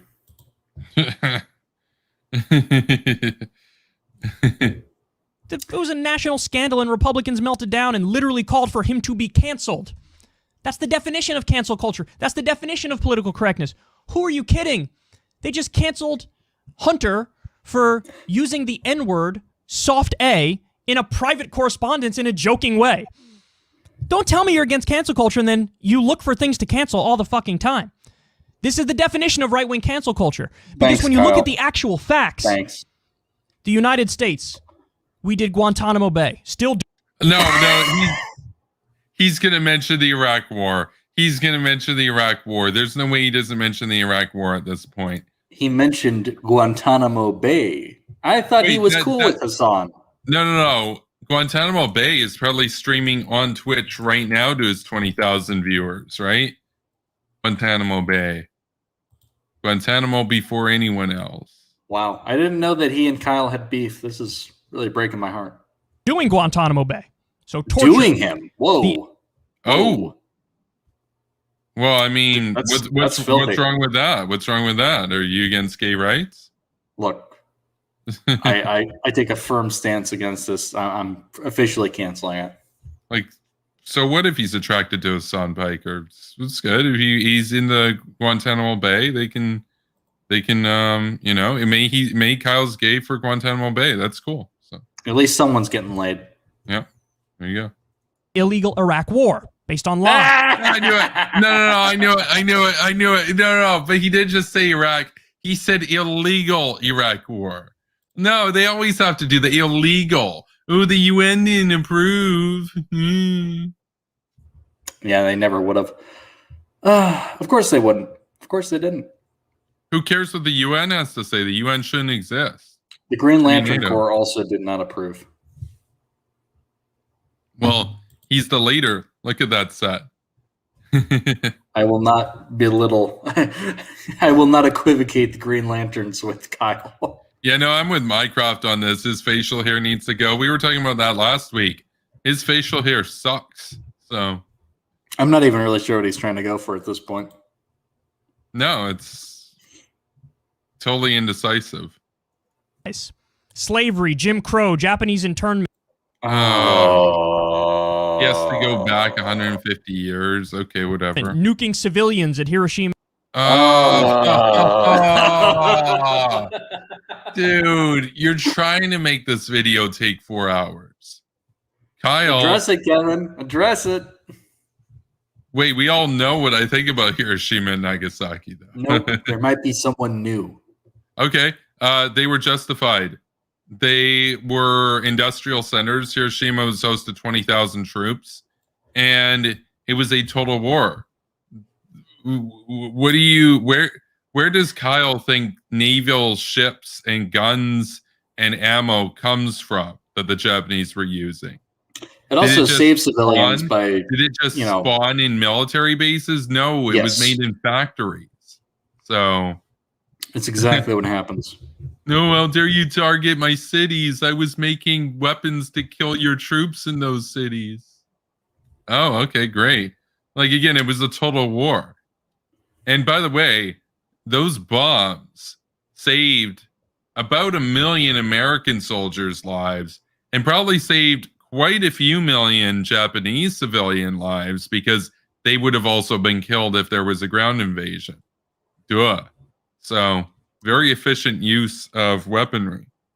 So, Well, big ups to Truman. Truman the nuke pill. You know, good argument, Kevin. But my counter would be, no one would have had to die if we just let the Axis powers take over the world. Yeah, that's true. That's true. Then nobody would ever die. That's right. You know, I mean, you know, granted, you know, they would have rounded up the Jews and the gypsies and the homosexuals, but everyone else would have been cool, probably, right? Yeah, sure. Let's just go with that. World peace, man. World peace. Who doesn't We want could have world all peace? joined together, sung Kumbaya, and that No would more have war. No more war, right? Let's go with that. No more war. I don't like war. We're bad. And Nagasaki, depleted uranium tips used on civilians, and now there's incredibly high birth defect rates in the areas where we did that. The drone war, which is illegal under international law. Funding The my drone. international login. It's not even okay. Drone war. That's not The a thing. drone. That's one of the wars. That's one of the wars that the U.S. is. What's involved in. next? The tank war? Like the U.S. is doing a tank war? They got tanks. The man. submarine war. Yeah. The ammunition war. Bro. Bruh. You couldn't make this up. Kyle can. The drone war. It's illegal, man. Oh, yeah, and it's said they didn't also like it. illegal. Not only is it a thing, it's also an illegal thing. Just in case people weren't clear. Al Qaeda on the ground. Oh, he looks spooked. That I was a little surprised because I didn't even get through the whole video, but you know, because he was kind of light at the beginning. He wasn't really getting into his normal talking points at first, and going off on his diatribe about Lil Nas X. But now it really is just like any other Kyle video. It's bad. Let's try to get through this. We're a little over halfway. Oh no. Birth defect rates in the areas where we did that. The drone war, which is illegal under international law. Funding Al Qaeda on the ground in Syria. No. That's a lie. That's a lie. And the real painful part is that we have addressed all these points before, but here we are talking about it again. Guarantee. Is he going to bring up Petraeus? Do it, Kyle. Do it. Misquote him once more. You do it in among every other video. places. Propping up dictators, which we do on days that end in Y. Yeah, somebody needs to read the Gene Kirkpatrick thought, bro. Why would Kyle be against supporting dictators? He doesn't believe in doing anything against dictators. Yeah. The list goes on and on. The idea that we commit atrocities and that we commit crimes against humanity, I file that under the duh category. And anybody who's informed on this or honest would say the same thing. Yeah, well, I'm going to file you under the dumb category. From the you have been filed, sir. And you know what? You know what's funny is a lot of people who took issue with what Ilhan Omar said wouldn't even necessarily disagree. You know, because they're not going to all be as hawkish as us. They don't even necessarily disagree that America did fucked up things. We don't even disagree with that necessarily. You go back far enough, there's going to be things that it was a different time. It was a different time. It was a different place. It wasn't even the same America, really. It was a different time. A lot of horrible shit went down. And sometimes horrible things happen because they needed to happen. That's what really spooks people. Sometimes there were people in positions of power faced with two horrible options, but one was slightly less horrible. So they went for that. Oh, but that's unacceptable. That's more crimes against humanity. You're propping up dictators. Totally ignoring the context of when that was done.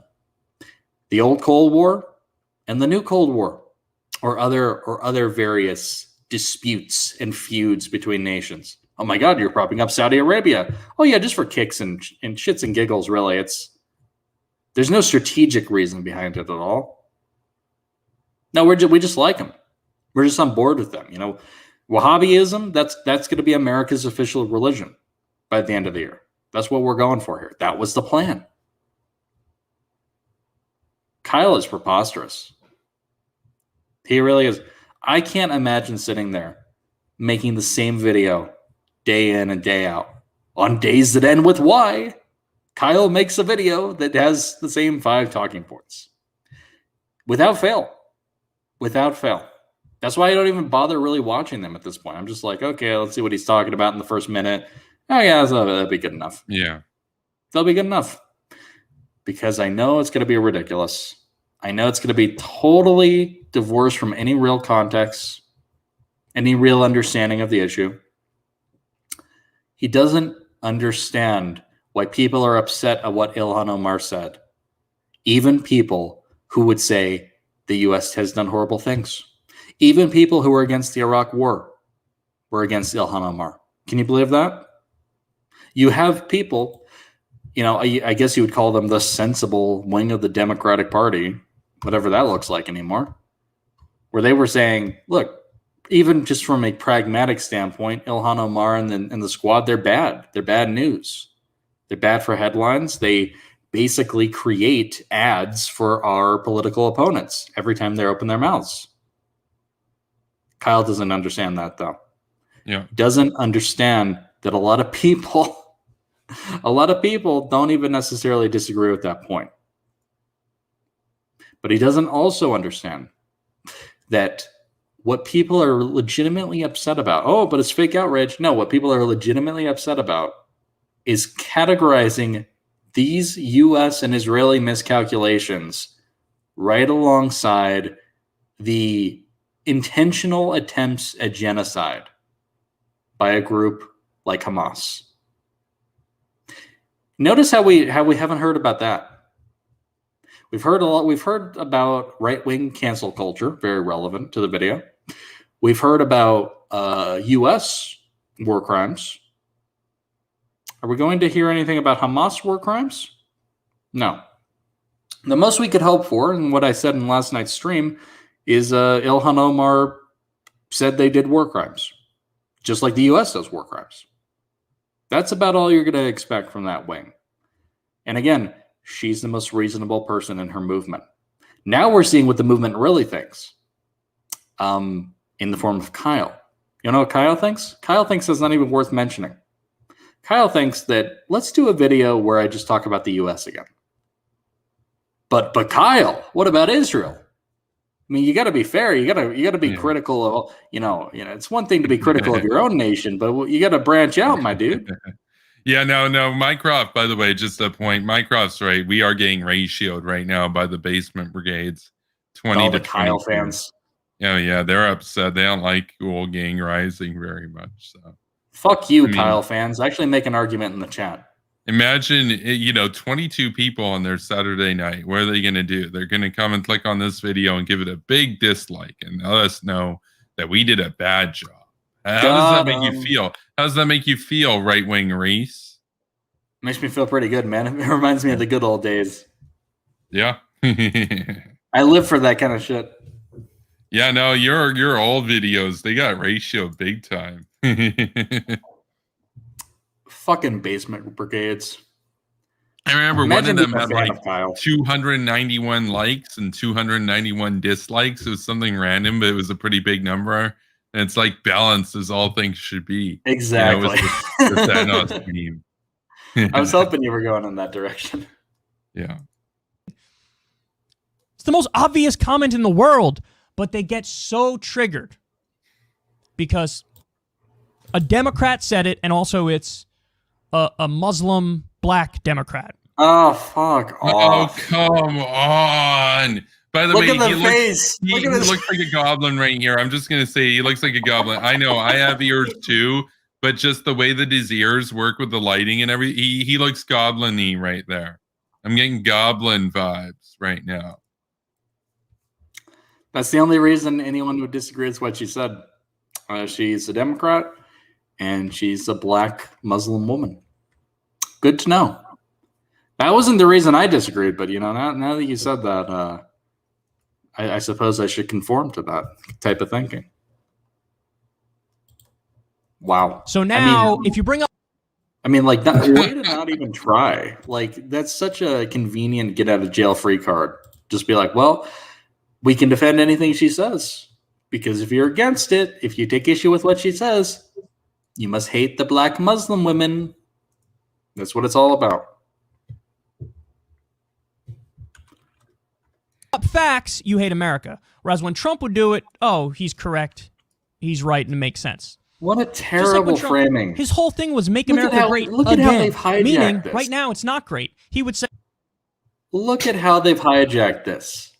Ilhan Omar started it with one of her tweets about the pearl clutching, and now Kyle's just echoing it. They've completely and utterly turned this into a story about, oh, some Trump supporters were hypocritical. And so they have Ilhan Omar derangement syndrome. They're just against her because it's her. Whereas if Trump said the same thing or the same kind of thing, which he did, they would love it. Those people are not relevant to this conversation. Those are the people that Ilhan Omar chose to cherry pick. She got a lot of responses from a lot of different people. She chose to highlight those people because they were the easiest to tear down. They were the easiest to make a complete laughingstock out of. Not going to have as much luck with people who condemn both what she said and what Trump said. And they're not even going to try. This is the narrative. That's the narrative. You're either pro Ilhan Omar or you're pro Trump. That's what you have to be. I mean, if you're an American, this is garbage. Absolutely. This is one of the worst Kyle videos we've seen.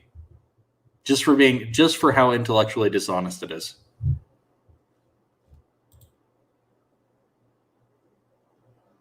our country's falling apart, everything's terrible, everything's shit, and the right would go, yeah! When Ilhan Omar says the same things, oh my God, you hate America, love it or leave it, get out of here. Wait, hold on a second. I'm going back just because I saw a good thumbnail on there and I want to pause it. 1 moment. Basically, normally that's effortless, but I noticed something. Oh my God, you hate America, love it or leave it, get out of yeah, that'll be a thumbnail. No, I'm gonna do like a standalone premiere thing on Kyle in the next few days. I want to talk about that. I despise this guy. Anyway, there might have been another one in here too. Here. Yeah, not one. But by the way, it's completely accurate to say, look, if you're really that critical of America and you don't like America, clearly you're going to do false equivalence with terrorist organizations in America. Yeah, why are you in America? Or really, I wouldn't even, I'm not going to go for that, the low tier. I mean, that's total bait to say you should leave America because whatever, she can stay in America. It should be a moment of self-reflection, though. There should be a moment of self-reflection where Ilhan Omar thinks, why am I in America?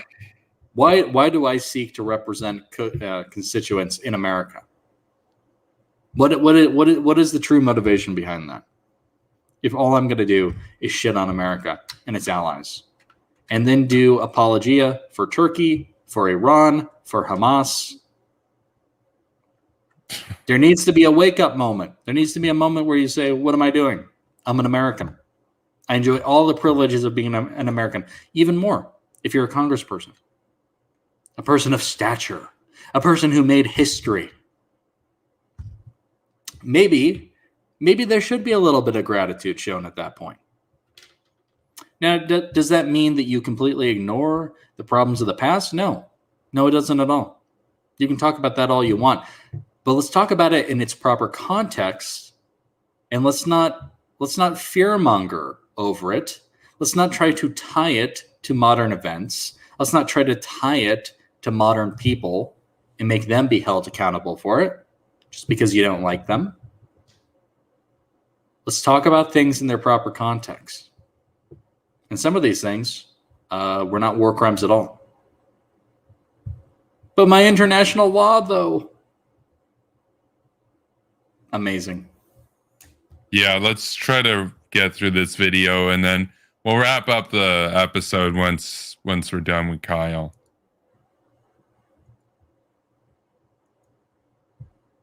Oh my God, you hate America, love it or leave it, get out of here.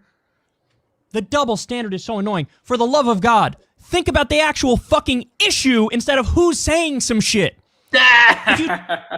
Come on, dude. Wait a minute. But he was going on. I mean, I don't even necessarily agree with that, because sometimes, you know, when it comes to the right wingers who are going after Ilhan Omar, if they had been previously apologetic to Trump, that is very indicting, you know, against them. That's a major problem. That's a major liability. But Kyle's completely incapable of doing that. Talk about projection. Those people who called out Ilhan Omar were right. Oh, but they're right wing and you don't like them. They're the right wingers. Wow. Take anything away from this segment. Let it be that. Think about the actual issue. You can't be serious that Kyle's going to be the one to tell us, guys, you're not focused enough on the issues. You're not focusing enough on the substance. Yeah. No, I just want to say, though, quickly, you got Natalie in chat. Yeah, no, I hope you feel better and everything, and thanks for tuning in. So. Oh, yeah, no, sorry about that. That sucks. But cool to see. Yeah. We got a pretty diverse lineup here tonight.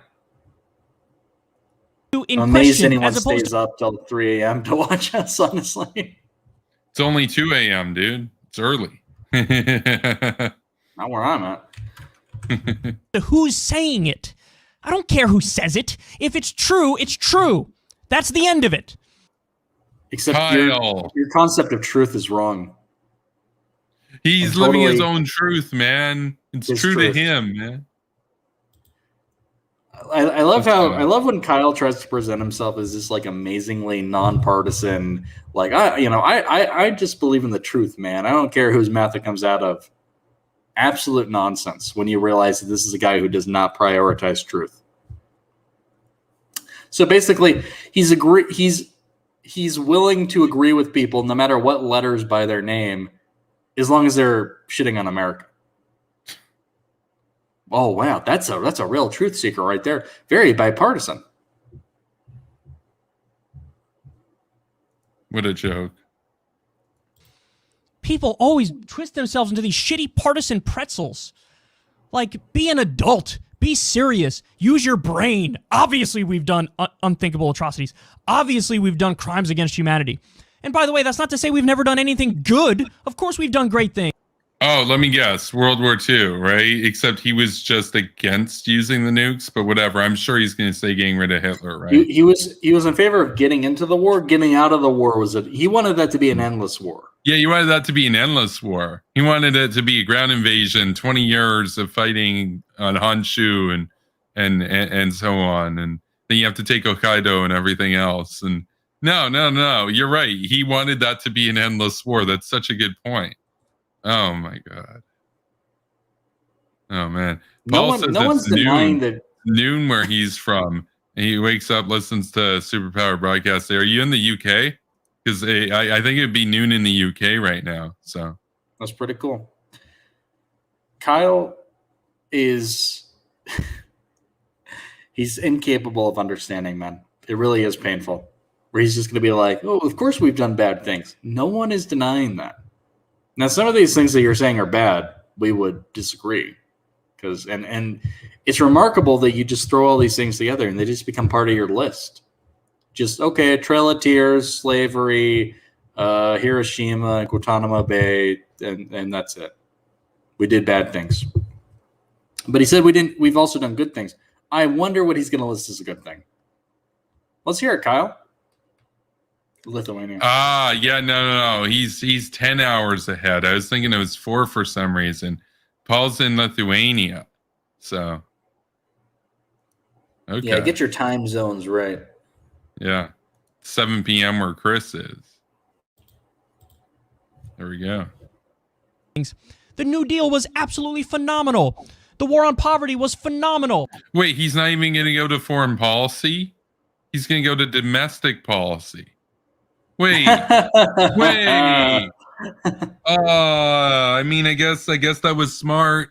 He's like, no, America's done some good things. So all of America's bad things he lists are foreign policy, but then he lists good things from domestic policy. Kyle could list bad things domestically. I'm sure he's not a fan of Citizens United, but he's not going to talk about that. He's only going to talk about foreign policy. Wow. I guess some of the things that were listed as atrocities were domestic, but it must tear him apart inside that the same guy who did the New Deal did the internment camps that he was just bitching about. That's right.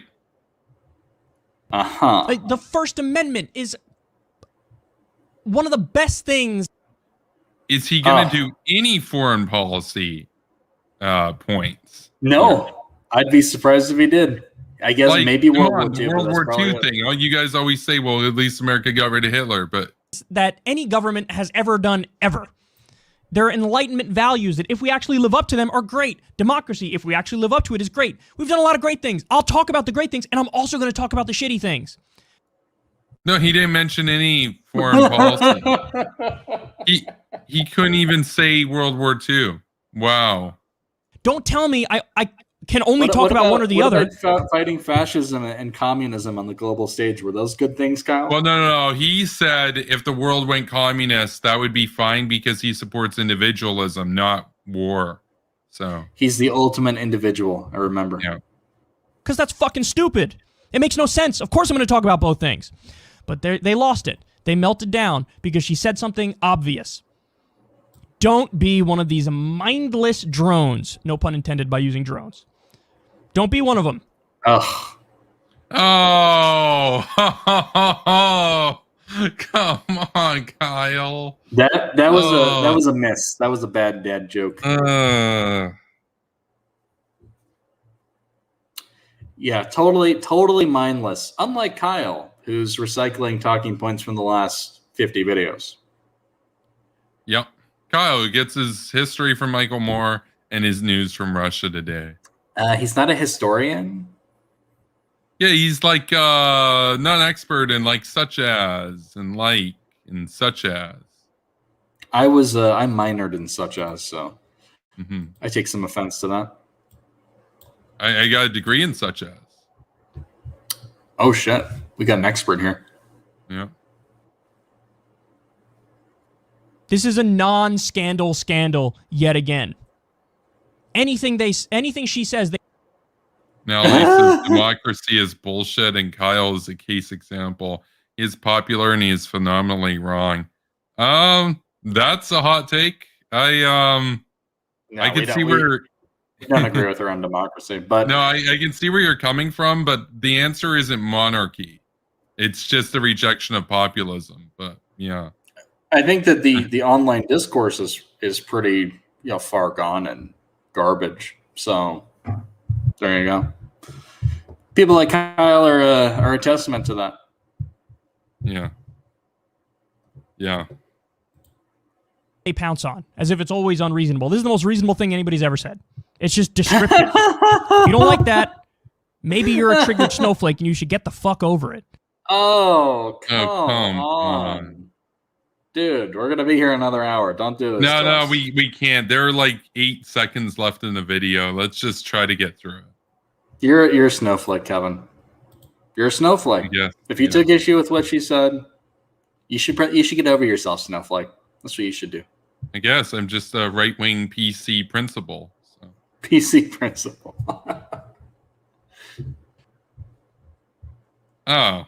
No. They always do that stupid clip at the end. That's not the picture. That is photoshopped. I have the actual unphotoshopped picture of them. It's right here. Yeah, no, the truth finally exposed. Reality, Photoshop. Reality, Photoshop. Notice how they also airbrushed out the Putin and the Russia flag there. Also, Putin's pretty triggered too. So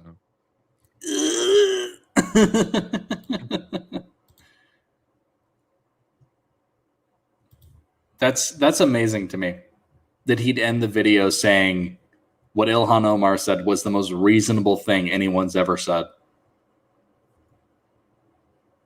No. Especially in the context of we're condemning supposed Israeli war crimes, and the war crimes were retaliation that involved collateral damage against Hamas. While meanwhile, we're not even going to get a mention that Hamas are cowards who hide among their own people and have no honor and no integrity. Every single rocket they fired was a war crime. Like, by the definition of it, they were all targeted at civilians. They would have been disappointed if it hit a military installation. They wanted to kill Jewish kids. That's what they wanted to do. So even if every Israeli retaliation was a war crime, they're not the same, though. They're not on the same scale. Starting to see the difference there. Starting to see why people might have been a little bit upset. Oh, I'm sorry, it was fake outrage. Bunch of snowflakes. Incredible. Kyle anyway, is so juvenile and tiresome. That's the video. We gotta actually wrap this up. But thanks for tuning in to everybody. Do you have any closing remarks, Spooky? No, that about settles it. We had a lot of good coverage and had to end it on Kyle. And he really outdid himself. I mean, he talks about other people twisting themselves into pretzels. Amazing. Utterly amazing.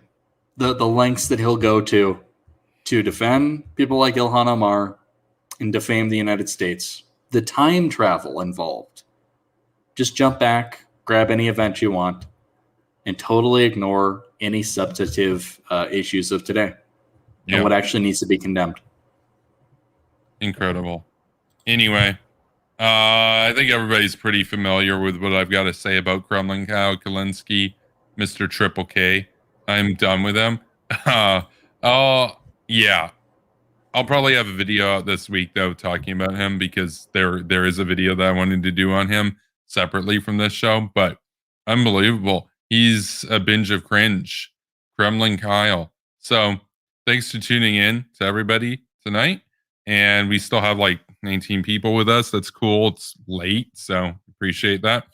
If you want to support what I do, you can check me out over on Ko-Fi, PayPal, and Patreon. We just started a new campaign over on Ko-Fi to pay for new lighting equipment. So I'm going to have a new lighting setup here within the next few weeks, hopefully. So if you would consider supporting that effort, I'd appreciate that. Additionally, once we hit $500 a month on Patreon, we'll have 3 videos a day instead of 2. Until then, we got daily videos and daily live streams all like every day, every week here. So you want to make sure you're subscribed to the channel if you haven't done so yet. And you can also go and subscribe to my co-host Spooky Nukies at Spooky Nukies. And you can try to follow him on Twitter at Spooky Nukies, but he might not accept your requests. You gotta be pretty swagy to get in.